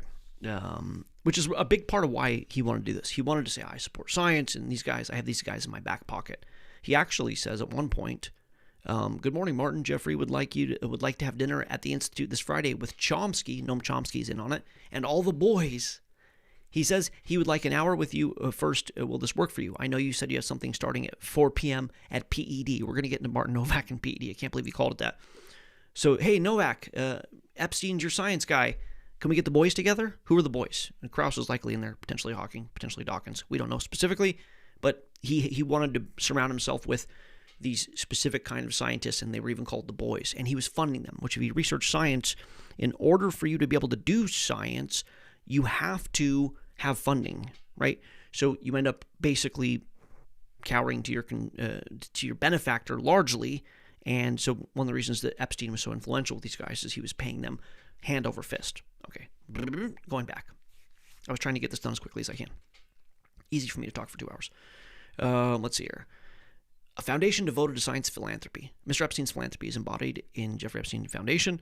Founded in 2000, exists for one basic purpose: to provide funding for endeavors related to cutting-edge science and science education. As the foundation has grown in prestige and influence, it has grown in providing funding for youth initiatives, medical facilities, and arts and more. A foundation established the Program for Evolutionary Dynamics, or the PED. PED. They should have called it the Program for Evolutionary Dynamics Organization. I peed when I heard that. It's crazy. At Harvard University with a $30 million grant. Much of the foundation's work and support is devoted to research at this vigorous program. Vigorous. The program studies... what does a program do? Oh, yeah. You're giving all of your money, Epstein, to this program because you have to benefit the world. What is the money going to, specifically? Its research has furthered our general understanding of medicine, genetics, and human origin. The program... It's funny that I'm highlighting here and it's clicking up there. That's funny. The program studies evolution from a mathematical and biomechanical point of view, and its research has furthered a general understanding of medicine, genetics, and human origins. We don't have the evidence for evolution. Can you build me a model, Martin Novak? Can you build me a mathematical model that proves this thing? Because we can't find the data. Yeah, sure, here's $30 million. Have fun with that. The program studies evolution from a mathematical and biochemical point of view, and its research has furthered a general understanding of medicine, genetics related to human ancestry, human chimp ancestry, that's a whole thing, comes from that, and human origins. Yeah, $30 million. Hey, you fellow atheist, anti-theist cultists that are in my sex cult, can you take this $30 million and try to disprove God, that humans are made in the image of God? Can we do that? Can we build a model? How about how the universe got here? Wait till you see the amount of money. I'll do that next. Before I do that, is Novak still with Harvard? This is that guy, Martin Novak. Yes, Martin Novak remains a tenured professor at Harvard University as early as 2026, joining departments in the Department of Mathematics, Organism and Evolutionary Biology. He had a suspension from 21 and the closure of his PED program due to his ties with Epstein, but sanctions were lifted against him in 2023. You guys want to be pissed off about something? Novak is still a tenured professor at Harvard and was like, oh yeah, Mike's child goes to Harvard and he got a Harvard science education. Of course he doesn't believe in biblical creation. And his professor was the esteemed Martin Novak. Still has a job, no problem. What about Steven Pinker? This is Steven Pinker here. There's Steven Pinker. They're all hanging out. Is Steven Pinker still a professor? Yep. Still a professor at Harvard. Family professor of psychology. Remains an active researcher and faculty member of the Department of Psychology. Prestigious endowed chair. He holds a prestigious endowed chair, bona fide as the Johnston Family Professor. Active faculty is 25-26. He continues to be involved in academic life. Academic freedom. You know where that's going. MIT and Stanford. All these things are tied to Jeffrey Epstein. Isn't that crazy? Doesn't it piss you off? That's frustrating. Okay, ASU. This is Lawrence Krauss. He's who I'm going to focus on for the next 20-ish minutes. I'll try to make it quick. I might even skip the whole Joe Rogan thing. I got to show a couple clips from him and Joe Rogan. But ASU Origin Project, founded in 2008, transitioned in 2018, was a cross-disciplinary initiative by theoretical physicist Lawrence Krauss that investigated the fundamental origins of the universe. So we need the origin of life, origin of humans, origin of the universe. I've always talked about these miracles and the things they're trying to give you, explain scientifically. Great debates with notable intellectuals, including Hawking, Dawkins, and Neil deGrasse Tyson. Shocker. All of these guys have sex allegations against him, which is crazy. every one of them, to make complex scientific topics accessible. Yep, they're the birds who eat the worm and throw it up in your baby mouth. Okay, science. Let's see here. The project aimed to explore the deepest questions about the universe. Literally, how do we explain the universe getting here without a God? It's like the point of this. So he has the astrophysicist, the priest of the religion of science, Krauss. He's got the biologist over here, right? He's got this theoretical physicist, Stephen Hawking. You got all the guys. All the king's horses and all the king's men. You guys have heard me say all the king's horses and all the king's men. Well, there they are. There's the king. There's his horsemen. His horsemen. Wow, the knights. Origin of social construct like xenophobia. Scientists together.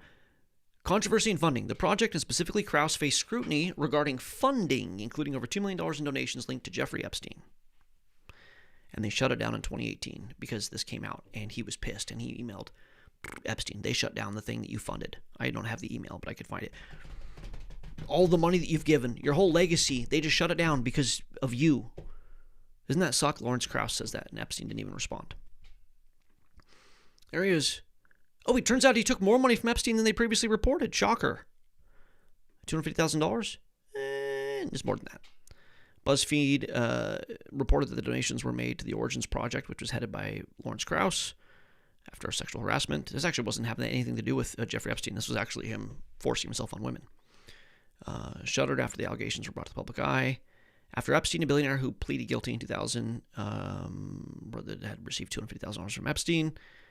They found additional funds. The lady at BuzzFeed, she's an atheist, and she actually made a video ripping all of these guys. She was trying to blow the whistle on Dawkins and Krauss and these guys a few years ago because she knew about it as a journalist. And the Dawkinsians, if you guys remember me engaging with Dan McClellan, the Danites would come after me and get my account shut down. Apparently, the Dawkinsians threatened her life and tried to cancel her. The atheists. Shocker. Let's see here. Black, an investor, has publicly disputed connections and found an accounting record. 225 here, 460 here. You're East European looking women. My friend Jeffrey Krauss allegedly introduced Epstein as my friend Jeffrey. So anyways, okay. Pinker and Krauss were photographed there. Pinker and these guys still have their jobs. Who cares? So, Epstein's funding his science. He surrounded himself with a very specific kind of scientists that are their self-perpetuating priests.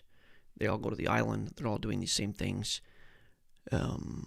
Here's Martin Novak and all of his work, other science initiatives. Look at this. This is Martin Novak. To Jeffrey Epstein. I am in the newly formed board of advisors of Scientific American. This is a smoking gun email. If Jeffrey Epstein was only interested in science, then you have to spend money in research related to science, experiments, models, etc. If Jeffrey Epstein's spending money in science communication, he's clearly not just worried about science. He's worried about communicating to the world this scientific discovery, this particular scientific proclivity. Novak, tenured, bona fide, distinguished professor to this day at Harvard. I am in the newly formed board of advisors of Scientific American. It seems like almost everybody in there is a friend of yours, Jeffrey. It's weird. The guys at Scientific American, I've read from Scientific American 100 times on VOR, on live shows. Scientific American, I found a bunch of money given by him to Scientific American and a bunch of influence, and apparently the whole board is there, and he put Novak on the board. I found emails where a guy's asking what his position is with National Geographic. Very possible that Epstein was actually working with National Geographic, which is crazy. Okay.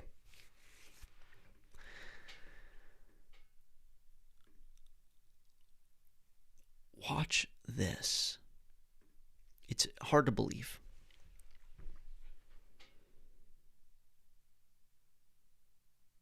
Okay. I think some of you guys are getting a feel for my angst towards science, and when I'm on the live show and I'm like, I'm not mad at you, guest, I'm mad at science. I'm mad at these a-holes who have been running around smugly gaslighting you, telling you that God is clearly not real, And if you believe in God, you're a terrible person. And we're good people, right? The irony and the hypocrisy. We're good people. We don't believe in, we don't need God to be good. I'm going to end Lawrence Krauss saying science isn't a conspiracy. We don't all meet and talk about this. We don't all have rings. My mom used to say, in a movie, if the character came out and said, I'm the good guy, they were always the bad guy. This is the bad guy. This is the bad guy. Okay, you ready? You ready for some good old-fashioned science? Good old-fashioned science. No bias here. No intention. No possibility this is part of this conspiracy. Nope, just good science. Just following the science. Right, Lawrence? Quantum mechanics combined with relativity tells us that empty space can actually contain energy. That's not what I wanted to show. All of those things were the atoms in your right. Every atom in our body came from stars. In fact, the atoms in your left hand may have come from a different star than the atoms in your right hand. The elements that were created in the Big Bang were just hydrogen, helium, and lithium. But the important elements for our existence, carbon, nitrogen, and oxygen, all of those things were created in the cores of stars. And the only way they got into your body is if those stars were kind enough to explode. So forget Jesus. The stars died so you'd be born.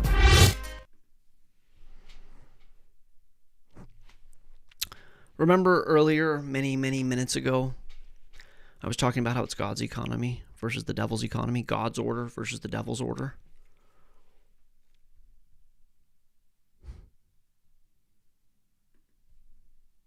He really says this. And the only way they got into your body is if the only way.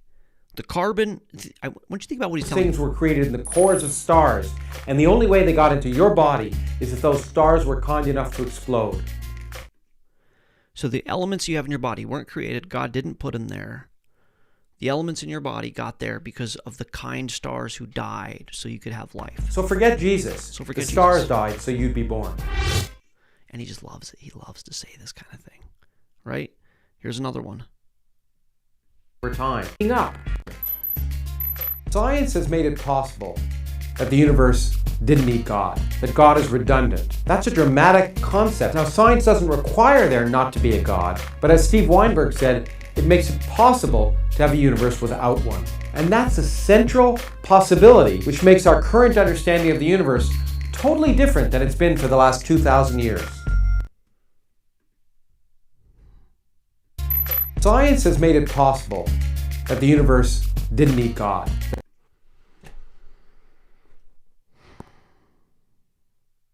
I'm so glad I'm not an atheist. Man, what would even be your reaction to this guy?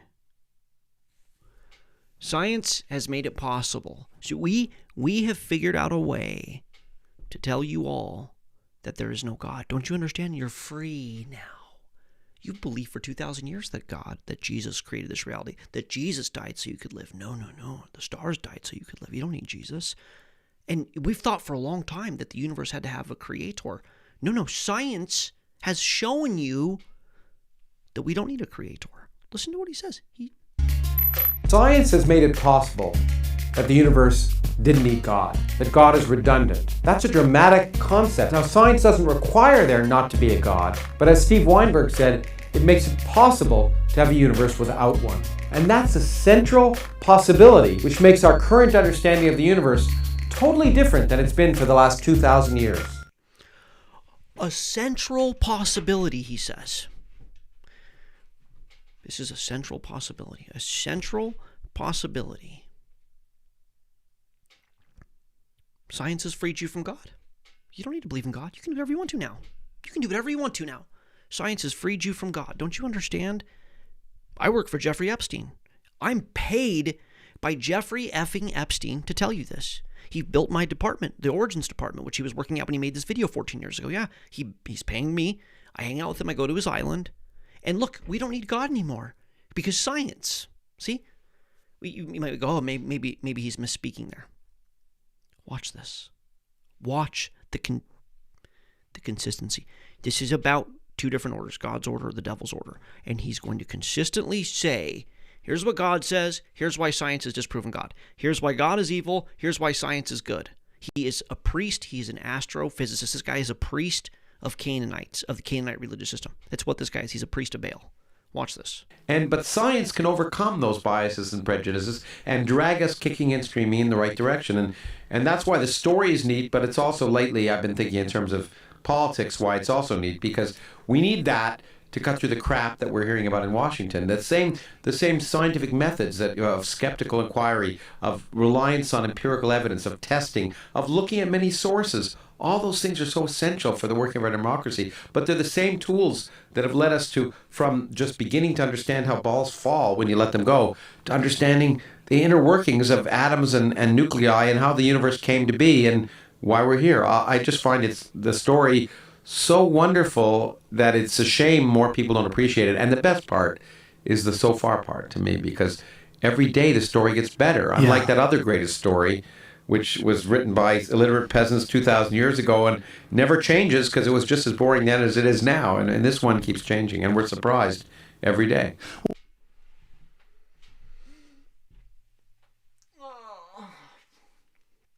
Did God really say? See, science is great because it's changing, although we totally dogmatically adhere to what we believe in. See, science is great. And it's way better than that book written by those ignorant shepherds. And the great thing about science is that it's not like that boring old dusty book.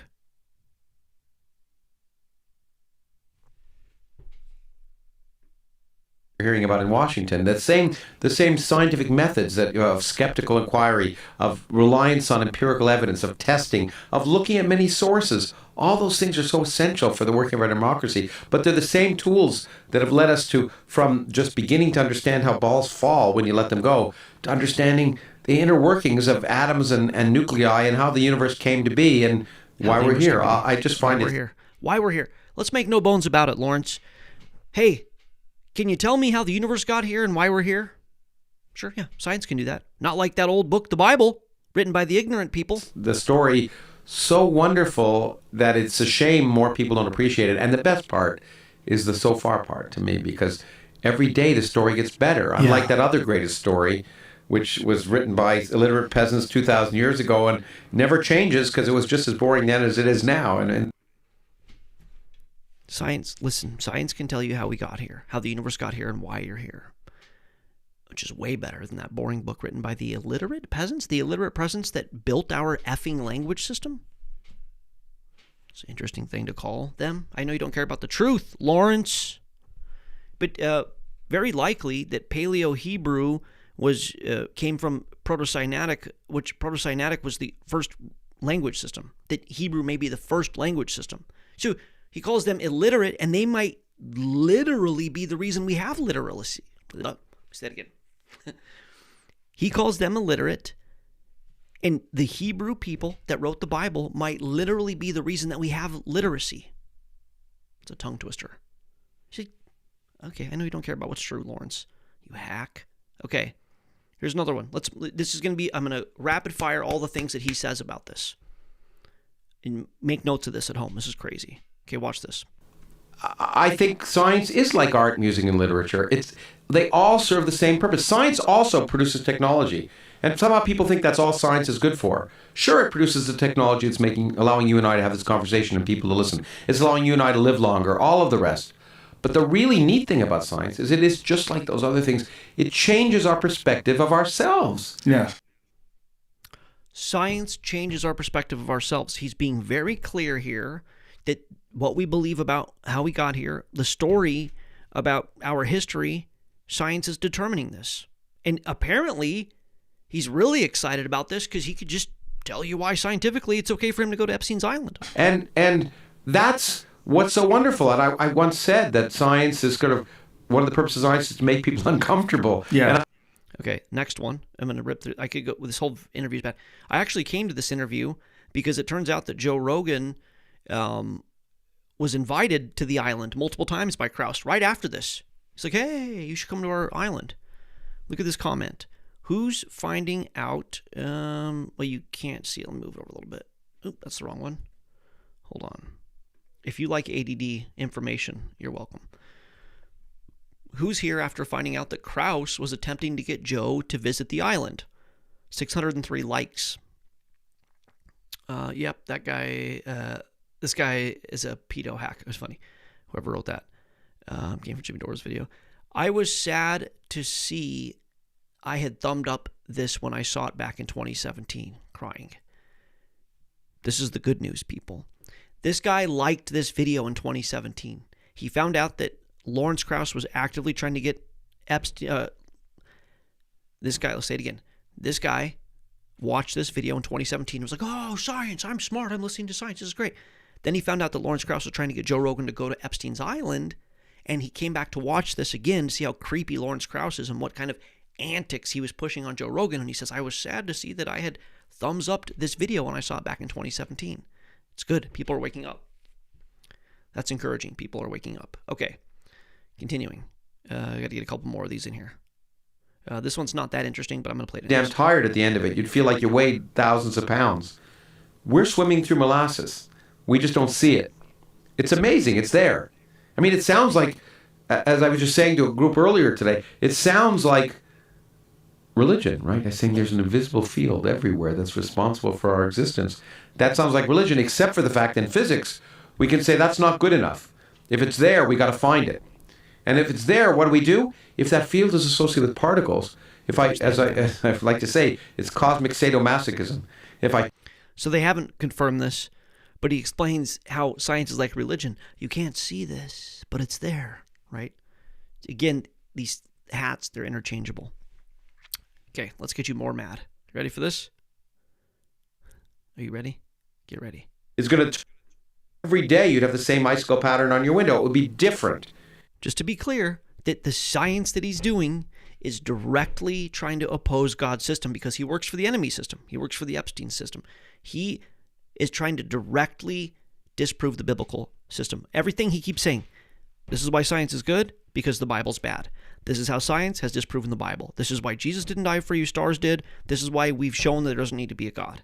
He can't stop speaking this religious dogma. It's crazy. Watch this. And that's what I mean by an accident. It's not as if the laws of physics at some level couldn't have told you that if you knew all the configurations on that day, why it would look one way or another, but it's not significant. That's what I mean. There's no special significance to that pattern that meant God meant it to be. And there's no special significance to the universe in which we live that meant God meant it to be. It could have been quite different. Do you guys understand? I'm Lawrence Krauss. Speaking like Arnold Schwarzenegger. I must finish this. I have to go to the island. Do you understand? It's not God. We don't need God. Don't you understand? It's not God. God didn't do this. God didn't do this. Say it enough times, it becomes true, right? Listen to this. And there's no configurations on that day why it would look one way or another, but it's not significant. That's what I mean. There's no special significance to that pattern. It's not significant. It's not significant. God didn't make you. You're not special. The universe isn't special. It isn't good. It wasn't intended. It's nothing significant. Good news is God's going to judge this guy. God meant it to be. And there's no special significance to the universe in which we live that meant God meant it to be. See, he smiles. Joe Rogan's so seriously influenced. I so badly need to talk to Joe Rogan. I normally don't. People are like, you should go on Joe Rogan. I want to go on Joe Rogan. I want to recap this interview and show him how he was had by an effing charlatan, by an actual religious zealot charlatan. It could have been quite... How do you feel about this, Joe? Do you feel good about that creep Lawrence Krauss that was hanging out trying to get you to go to the island? Do you feel like he was... You know what amazes me? Sidebar rant. Side quest. I've been wondering how I could fit this in there.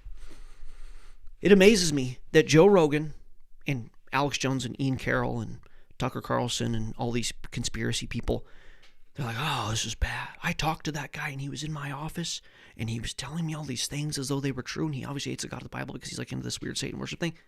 But I bet the science is still good. I want Joe Rogan in front of me and I want to say, Joe, how in the name of cognitive dissonance can you still believe anything that this hack, this liar, this creep funded by Jeffrey Epstein told you? How can you, look, you're a smart guy, Joe Rogan. Don't you start going, maybe he was lying to me? Maybe his whole pushing God isn't real and science has disproven God is part of his antic, what he's paid for by Jeffrey Epstein to do. How is he not doing this? How would Joe Rogan not wake up and go, oh, wow, I guess Jesus is real. Turns out Lawrence Krauss is a total creep who was trying to convince me the Bible isn't real, and that guy's totally wrong. It amazes me the depth of the programming. This is why I was so mad earlier and saying nobody cares about this video. Nobody's going to do anything about it because you don't care. It's like, yep, science is still true. Sure, Jeffrey Epstein was trying to prove a natural origin of the universe. Sure, Jeffrey Epstein was trying to prove that humans are just chimps and life came from nothing, and that's his whole thing. He was pushing Scientific American, had the people on the board, and he was the same unified message with Dawkins and Hawking and all these guys, and nobody cares. They're just going to go, yeah, it's still true. Still true. Science is still true. These people are good at science. Sure, they were bad characters, but they're good at science. Science is true. It's amazing to me.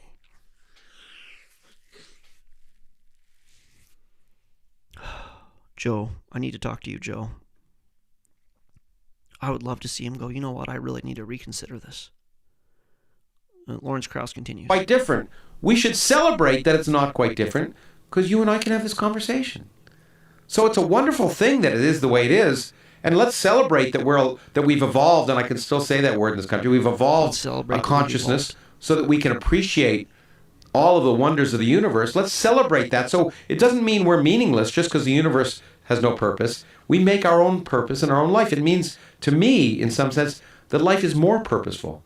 There isn't someone pulling the strings. We're pulling the strings. Yeah, Larry, I bet that's better for you. Look, there is no God, so there's nobody pulling the strings. There's no heaven. There's no hell. I can do whatever I want to. Hey, Jeffrey, can I come to the island this weekend? It gets worse. I mean, that's pretty bad, but it gets worse. You ready? You guys ready to get really pissed off? This hack. Ready? Your favorite right-wing nut, okay? Right. And so we should be asking ourselves, okay, maybe I should go beyond my predilections, beyond my biases, to ask why I am sympathetic to what I'm hearing. And if we did that in everyday life, I think we'd cut through the crap more carefully. So science says, look, we are hardwired to want to have these weird beliefs. And it's fine. Maybe some of them are right. But the only way to know is to test them. If we're not willing to test our beliefs and subject them to the test of nature, then we're going to be deluded. And that's the problem with with a lot of what's happening in our government. People saying, you know what, I really want to believe in this absurd story, and therefore I refuse to accept evolution. If you're Mike Pence, the vice president of the country, you say, I don't believe evolution because it doesn't agree with my ridiculous fundamentalist ideas. And he said, absurd and ridiculous so far. The absurd stories and ridiculous stories. Said that in Congress, right? He said we shouldn't be teaching evolution in schools. We should be teaching intelligent design. And why? Because it offends his personal faith. Perhaps. It might also be a political ploy. Unlike your personal faith, Lawrence Krauss, the hypocrisy. These people in their God complex. But maybe he's actually gotten to a point where he can't distinguish what's true anymore. That's possible. He'd become so confident in his position that he doesn't know what's true or what's not. But watch where he goes with this. It might be, I think, because he knows that a large percentage of the country finds comfort in a leader that subscribes to the same sort of superstitions that they do. Yeah, I that could be. He did this before he was in a national office. He was a congressman. I suspect he did it. It sounds like he believed it, but you're right. He might. Who knows? Right. But the point is that we should realize that that we shouldn't listen to that kind of nonsense. Right. Because we may not want, because there are a lot of people in this country who do think that evolution directly confronts their belief in God, or the Big Bang directly confronts their belief in God, and therefore they don't want their children to learn about that. But what an awful thing to do to your children, to withhold evidence about how the world really works. Because, you don't have to believe in the Big Bang, but it really happened. You don't have to believe in evolution, but it happened. It's like Philip K. Dick said, the science fiction writer. Reality is that which continues to exist, whether or not you believe in it. Yeah. Okay? And so you may not want to believe in it, but it happened. And for you to withhold that kind of knowledge from your kids because you're worried it's going to affect their faith is, in my opinion, child abuse. Because you're hindering their capabilities as an adult in a society which is highly technological to function effectively. But they're doing it because they believe.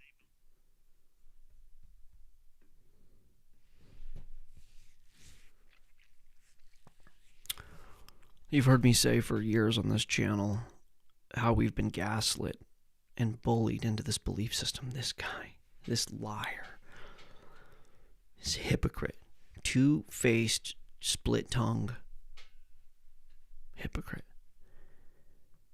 Yeah, if you don't teach your children evolution's true, it's child abuse. How much harder can you attack a parent's subconscious mind? This guy's smarter than you. You see, you believe in the Bible. Obviously, you're stupid, and I don't want to be in child abuse. Yeah, teach my child evolution, please. Please, Lawrence, teach my child evolution. I don't want a child abuse. I don't want to abuse my children. Please teach them this. And at one side of his mouth, he says, over and over and over. See, the difference is that science can be wrong. It can be wrong. And we're just interested in the data. It can be wrong. And out of the other side of his mouth, he says it is true. You can't question it. Do you see? Like, I really need to talk to Joe Rogan about this. The difference, he just said it is true. Over and over and over and over and over and over and over. Ready? And watch what he said over here. Watch this. Watch this. Can't keep a story straight, liar. Watch this. And streaming in the right direction. And World of quantum mechanics. That the world we experience is such an illusion. Yes. That the real world is so different. And I love telling the story of how we got there, because you see, scientists are biased and prejudiced and have, they know where they're going when it's even when it's wrong. Truthful. But science can overcome those biases and prejudices and drag us kicking and streaming in the right direction. And that's why the story is neat, but it's also, lately I've been thinking in terms of politics, why it's also neat, because we need that to cut through the crap that we're hearing about in Washington. The same scientific methods that of skeptical inquiry, of reliance on empirical evidence, of testing, of looking at many sources.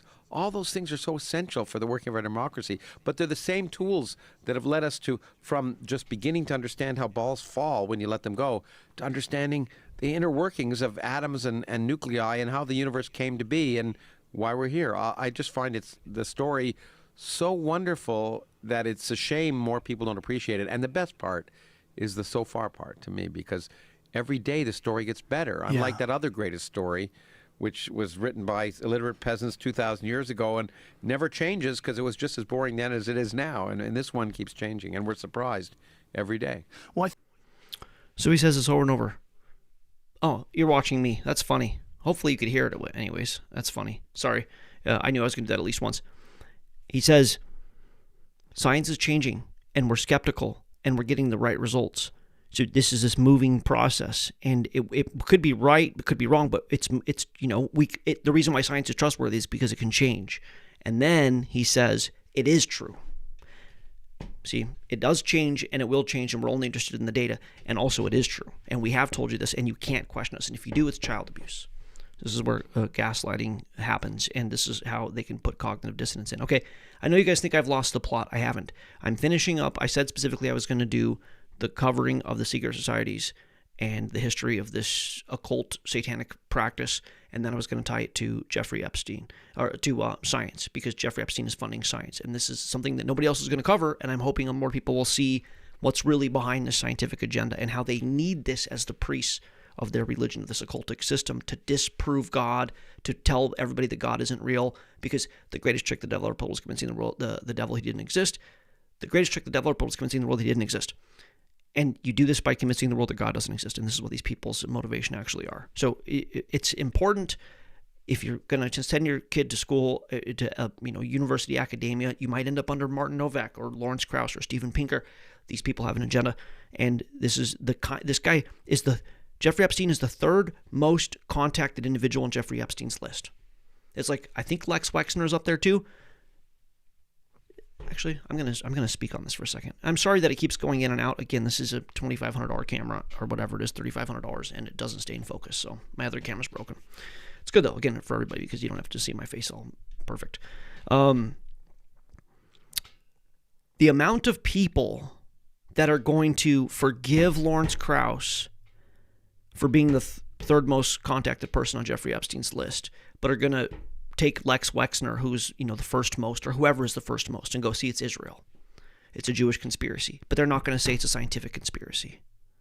Like, do me a favor. If you're watching this and you think that the other two people that are more prominent in Jeffrey Epstein's circle are tied to a big conspiracy, then please be intellectually honest and understand that so is Lawrence Krauss. This fits together. Okay, I'm going to show you like 2 or 3 more clips of him in this one interview. And then I'm going to try to land this airplane. It doesn't get better, by the way. I mean, the child abuse thing's a pretty low bar. Okay. Let's see here. 44, science and religion are the same. Okay, so he says this here. 44, shocker, because they are. And religion are the same. And he just to understand the world around them based on what they knew. It was noble. They tried to understand the world. And so there's nothing wrong with it. But claiming that we today should be guided by the worldview of illiterate peasants in the Iron Age peasants who didn't know the earth orbited the sun and wrote down scriptures based on their beliefs at the time, they argue that should guide our life today when we discovered 100 billion galaxies in the universe and discovered all this stuff, is ludicrous. So the Bible doesn't say the earth is at the center. Never once says that. You can make this allusion because God stopped the sun and the moon, but does that mean that the sun and the moon stopped or the earth stopped rotating? You'd get the same result. I would say it means the earth stopped rotating. The Bible doesn't say the earth is in the center. And he goes, these guys want to disprove. They want to use the Bible. Oh, it's been disproven by science. There's billions of galaxies. Why do we believe the Bible? There's billions of galaxies. Well, do you want me to find the scripture that tell you that the heavens declare the glory of God and that Abraham's seed would be uncountable, like the amount of stars that there are? God literally says that. Watch this. I'm going off script here. Good or for bad. God promises Abraham more descendants. That's how you spell that. Than stars. Close enough. Genesis 20, descendants will be countless. Will be as countless as the stars in the sky. Genesis 15:5. As countless as the stars in the sky. Countless. Right? Remember the word countless. How many stars did Ptolemy think there were? Ptolemy's Almagest, compiled in the 2nd century AD, contained a famous star catalog listing 1,000 stars, sometimes 1,025.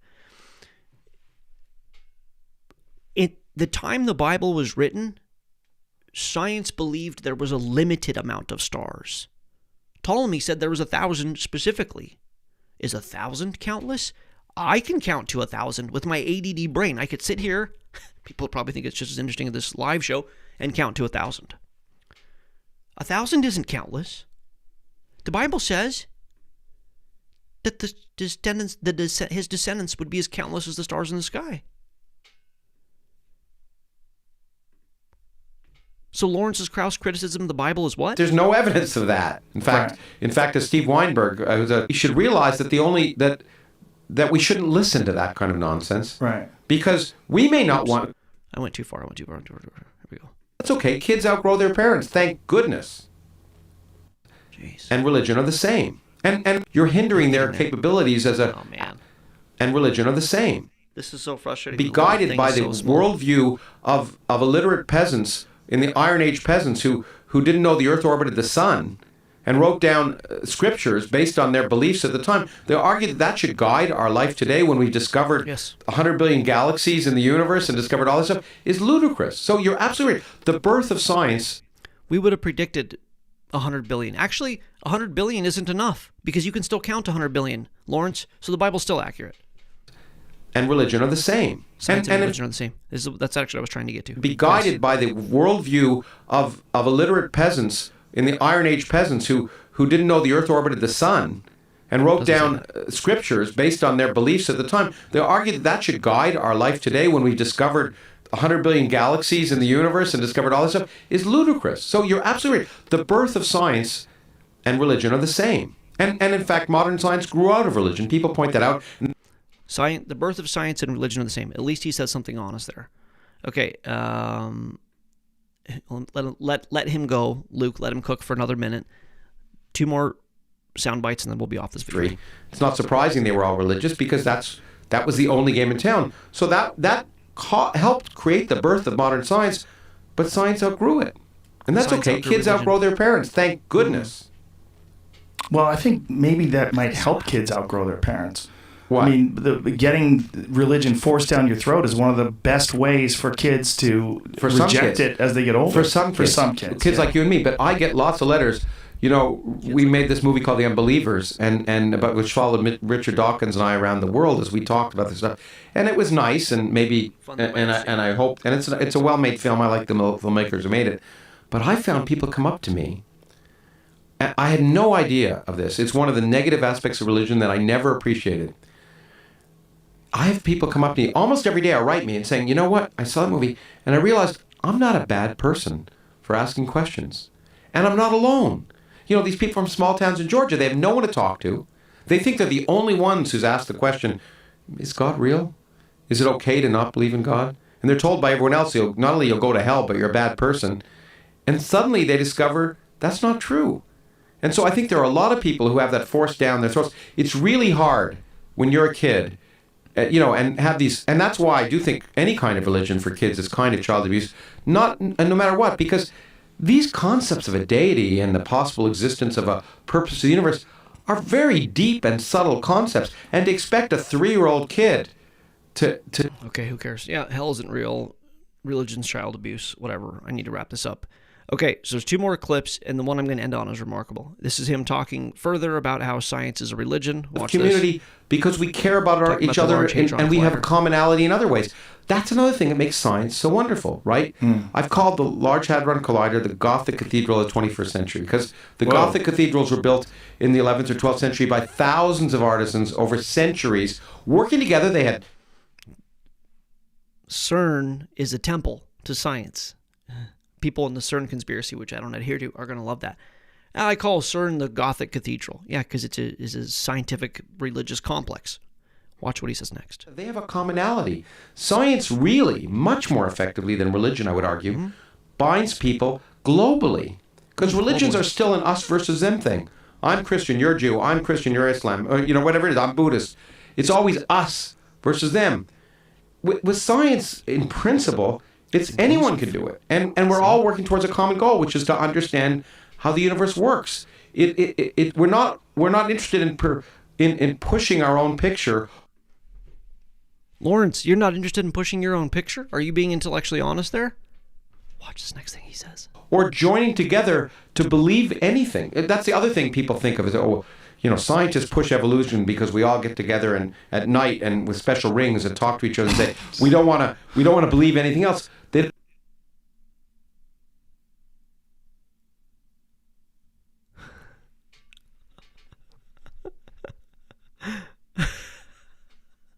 I have you dirty dog. Science, in principle, it's anyone can do it. And we're all working towards a common goal, which is to understand how the universe works. We're not interested in pushing our own picture or joining together to believe anything. That's the other thing people think of is, scientists push evolution because we all get together and at night and with special rings and talk to each other and say, we don't want to believe anything else. They don't realize if you're a scientist. I need to talk to Joe Rogan. Somebody get me on the phone with Joe Rogan. Well, guess what, Lawrence? You do all get together at night and wear rings. Factually. You might not wear rings. I'd rather you wear a ring than a little girl, Lawrence. That's crazy. That's crazy. People think I got out of conspiracy. I'm not out of conspiracy.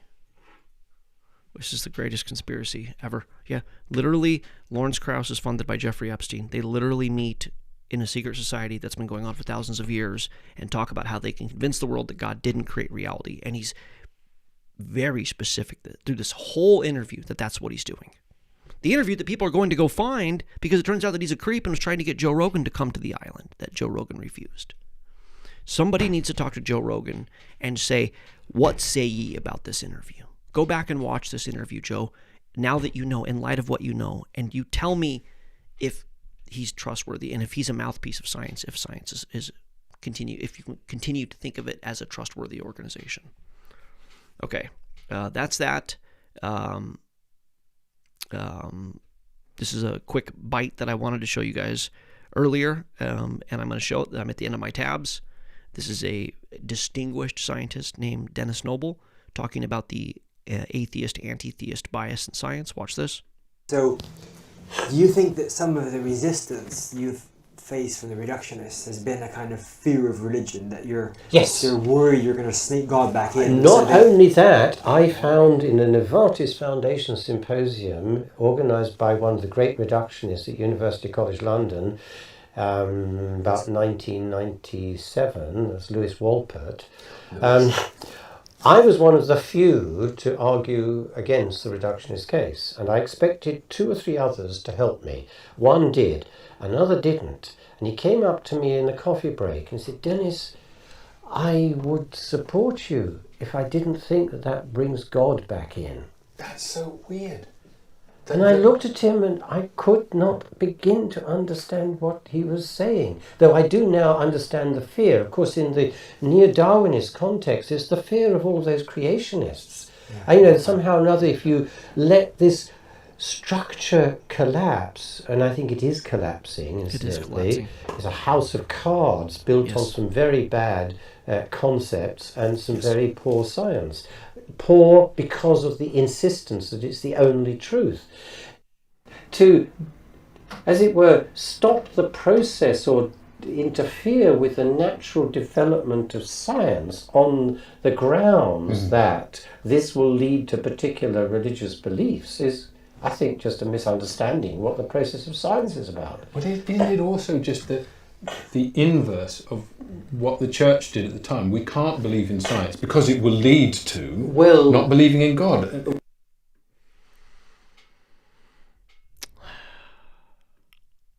It's anti-science, anti-truth, anti-good, because fundamentally it's the opposite of God's order. It's anti-God's order. Is it any surprise that it's anti-truth, anti-science? They can't say true things. They can't be consistent. They're mean. They're bullying. They're deceivers. And they're defending a specific proclivity and worldview. That is my camera losing its battery. So I'm gonna put a new battery in here really quickly. It's crazy to see this happen in our lifetime and be vetted. Again, I know what people want, and I know the video. Unfortunately, as an artist, I don't necessarily make what's popular. I make the piece that I want to. And the reason why these things I said 5 years ago have remained true is because true things age well. The reason why what Lawrence Krauss said 5 years ago ended up not being true is because lies become more evident that they're not true over time. It's an ultimate test of veracity is time, which is one of the most amazing things about the Bible is that thousands of years later, it's still true. And thousands of years later, this same exact system is persisting. And it's a decision between God and the devil, God's system and the devil's system. According to God's system, he started with water and spoke reality into existence, and it was very intended. According to their system, it was chaos and explosions and fire. In God's economy, Jesus says, bring the children to me, and nobody hurt the children. And in their economy, they go, give us your children. We're going to burn them to Babel or Molech or take them to Epstein's Island. This is fundamentally what's going on. And because of the Latin phrase, the mundi discipius, whatever it is, we'd rather believe an inconvenient truth that fits our bias. It's the left, right? The left saying it's the right, and the right saying it's the left, and the conspiracy theorists are saying it's the Jews, and other people are going to say whatever. No, it's the God is real and the devil's real, and the greatest trick the devil ever pulled was convincing the world he doesn't exist, and he did this by enforcing today's scientists, which are the priests of this religion.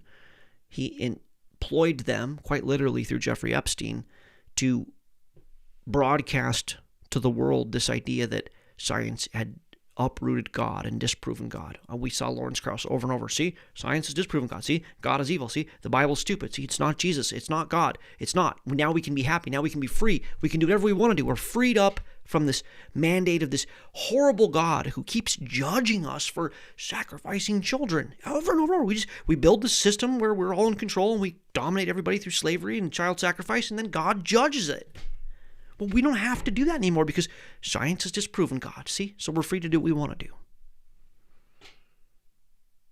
And I think if I were an atheist and I experienced this in my lifetime, I'd have to take Christianity more seriously again. I think I'd have to go. But they're not wrong. And the other guys are. The Epstein alum are. Okay. Imagine if the Bible predicted this. This is pretty close to where I'll end this tonight. Imagine if the Bible predicted this. 2 Peter 3, which was Peter, which was the apostle of Jesus. So Jesus historically existed. Peter likely historically existed. He's the guy who denied Jesus. He writes this many years after Jesus dies and was resurrected. Be very clear. He didn't stay dead. Above all, you must understand. And look at this. Peter is imploring you to understand. Not, hey guys, something, whatever. Right? When the Bible says, verily I say unto you, or listen, you should listen. You must understand. Above all, he says, above all, you must understand that in the last days, does that mean we're in the last days? Maybe. You must understand in the last days, scoffers will come. You know what Lawrence Krauss is? He's a scoffer. That man is a scoffer. Scoffing and following their own evil desires. Lawrence Krauss doesn't believe the Bible's true. He's in it. Lawrence Krauss doesn't believe the Bible's true, and the Bible wrote about him 2,000 years ago. The Bible is a time-traveling book, Lawrence, that called you out. In the last days, Lawrence Krauss will come scoffing and following his own evil desires. He will say, science has disproven God, therefore I can do whatever I want to. They will say, the Epstein ilk, where is this coming, he promised? Ever since our ancestors died, everything goes on as it has since the beginning of creation. This is uniformitarianism. I realized this the other day. It's what Charles Lyell taught, who was one of these guys. Lyell and Huxley and Hegel, they were all also doing the secret society things. Everything has gone on as it has since the beginning. Yeah, creation. This is uniformitarianism. But they deliberately forget. This is what's so important. But they deliberately forget. Which doesn't mean that they accidentally forgot or they just forgot through happenstance. They intentionally forget. Everything Lawrence Krauss just said was deliberately forgetting, lying on purpose. That long ago, by God's word, oh my God, I love our God. That long ago, by God's word, they don't think the earth is like young earth, old earth. That was a long time ago. 7,500 years ago was a long time ago. That long ago, by God's word, the heavens came into being. Not the universe is meaningless. Remember, it's just meaningless. Nothing happened. It was nothing meaningless. It wasn't God. Long ago, by God's word, the heavens came into being, and the earth was formed out of water and by water. Not out of fire by fire. Out of water by fire. The earth was formed out of water and by water. By these waters, where does the water come from? They were there in the beginning. By these waters, also, the world of that time was deluged and destroyed. See, that's the history that they need you to forget. That's the history that they need you to forget. By the same word, this living God, the present heavens and earth are reserved for fire, being kept for the day of judgment and the destruction of the ungodly. Sorry, Larry. I'm out of focus. It's crazy. You know, people worry about, I'm going to go to hell, or why is it fair to go to hell? Ungodly. It's going to be destroyed because of the ungodly. Lawrence Krauss is an ungodly man. Last thing, I didn't get to cover this really. They don't just tell you this because they hate God, although that is a reason. And they don't just tell you this because they refuse to be judged, although that is a reason. And they don't just tell you this because you need to forget your history, because that is also a reason. in order to control you, in order for these elites to control you, in order for Jeffrey Epstein and ilk to control you, you need to believe the version of the reality that they're bringing you, which is why Christians and everybody concede theistic evolution with, the Bible. Like, everybody believes this right now. You have to, because you being an animal in a meaningless universe, you not being made in the image of the living God, strips you of your birthright. Your birthright says that you are the son of the Most High God. Us being brothers and sisters ends racism. The control system that we are in relies on their priests telling you their version of the story to keep you inert, hopelessly dependent on the system. What does Morpheus say? See if I can get a Matrix ban on this. Ultimate ADD rant. Morpheus, the Matrix has you, Neo. Wonder if this will be taken down. The Matrix is a system, Neo. Wonder if this will be taken down. Hopefully they let me play it. If not, I guess that's where it ends. I'm probably going to end a little bit early anyways. I'm probably going to go cut this off. You guys got to see this, and I'm probably going to go cut off like tens of minutes of this so people can watch it and go on to their cat videos.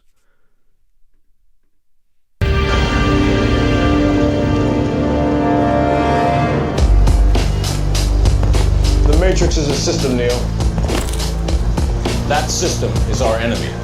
When you're inside, you look around, what do you see? Businessmen, teachers, lawyers, carpenters, the very minds of the people we are trying to save. But until we do, these people are still a part of that system, and that makes them our enemy. You have to understand, most of these people are not ready to be unplugged. And many of them are so inert, so hopelessly dependent on the system, that they will fight to protect it.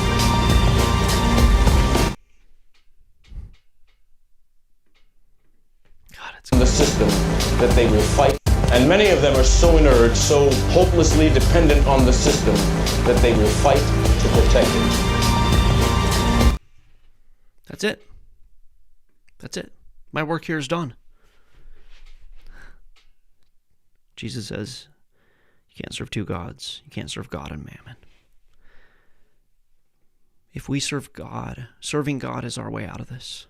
Choosing God's economy, choosing God's order is the way out of the enemy's economy, is the way out of the enemy's order.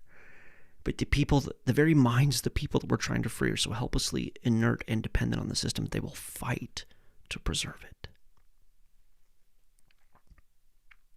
Come quickly, Lord Jesus. Choose Jesus. It's our only way out. He is the truth, the way, and the life. They are the lies, the deception, and the death. Choose Jesus. He's real. Choose God's economy, please. And if nothing else, at least in eternity, we won't have to worry about these a-holes being there. Okay. Well, that's it. I love you all. Please share the video. Thanks for the 49 of you here. I appreciate you guys. Thank you for being here. God bless you. I'll be taking the next couple days off. Definitely tomorrow off. Maybe I'll probably be live TikTok tomorrow. That's it. End transmission.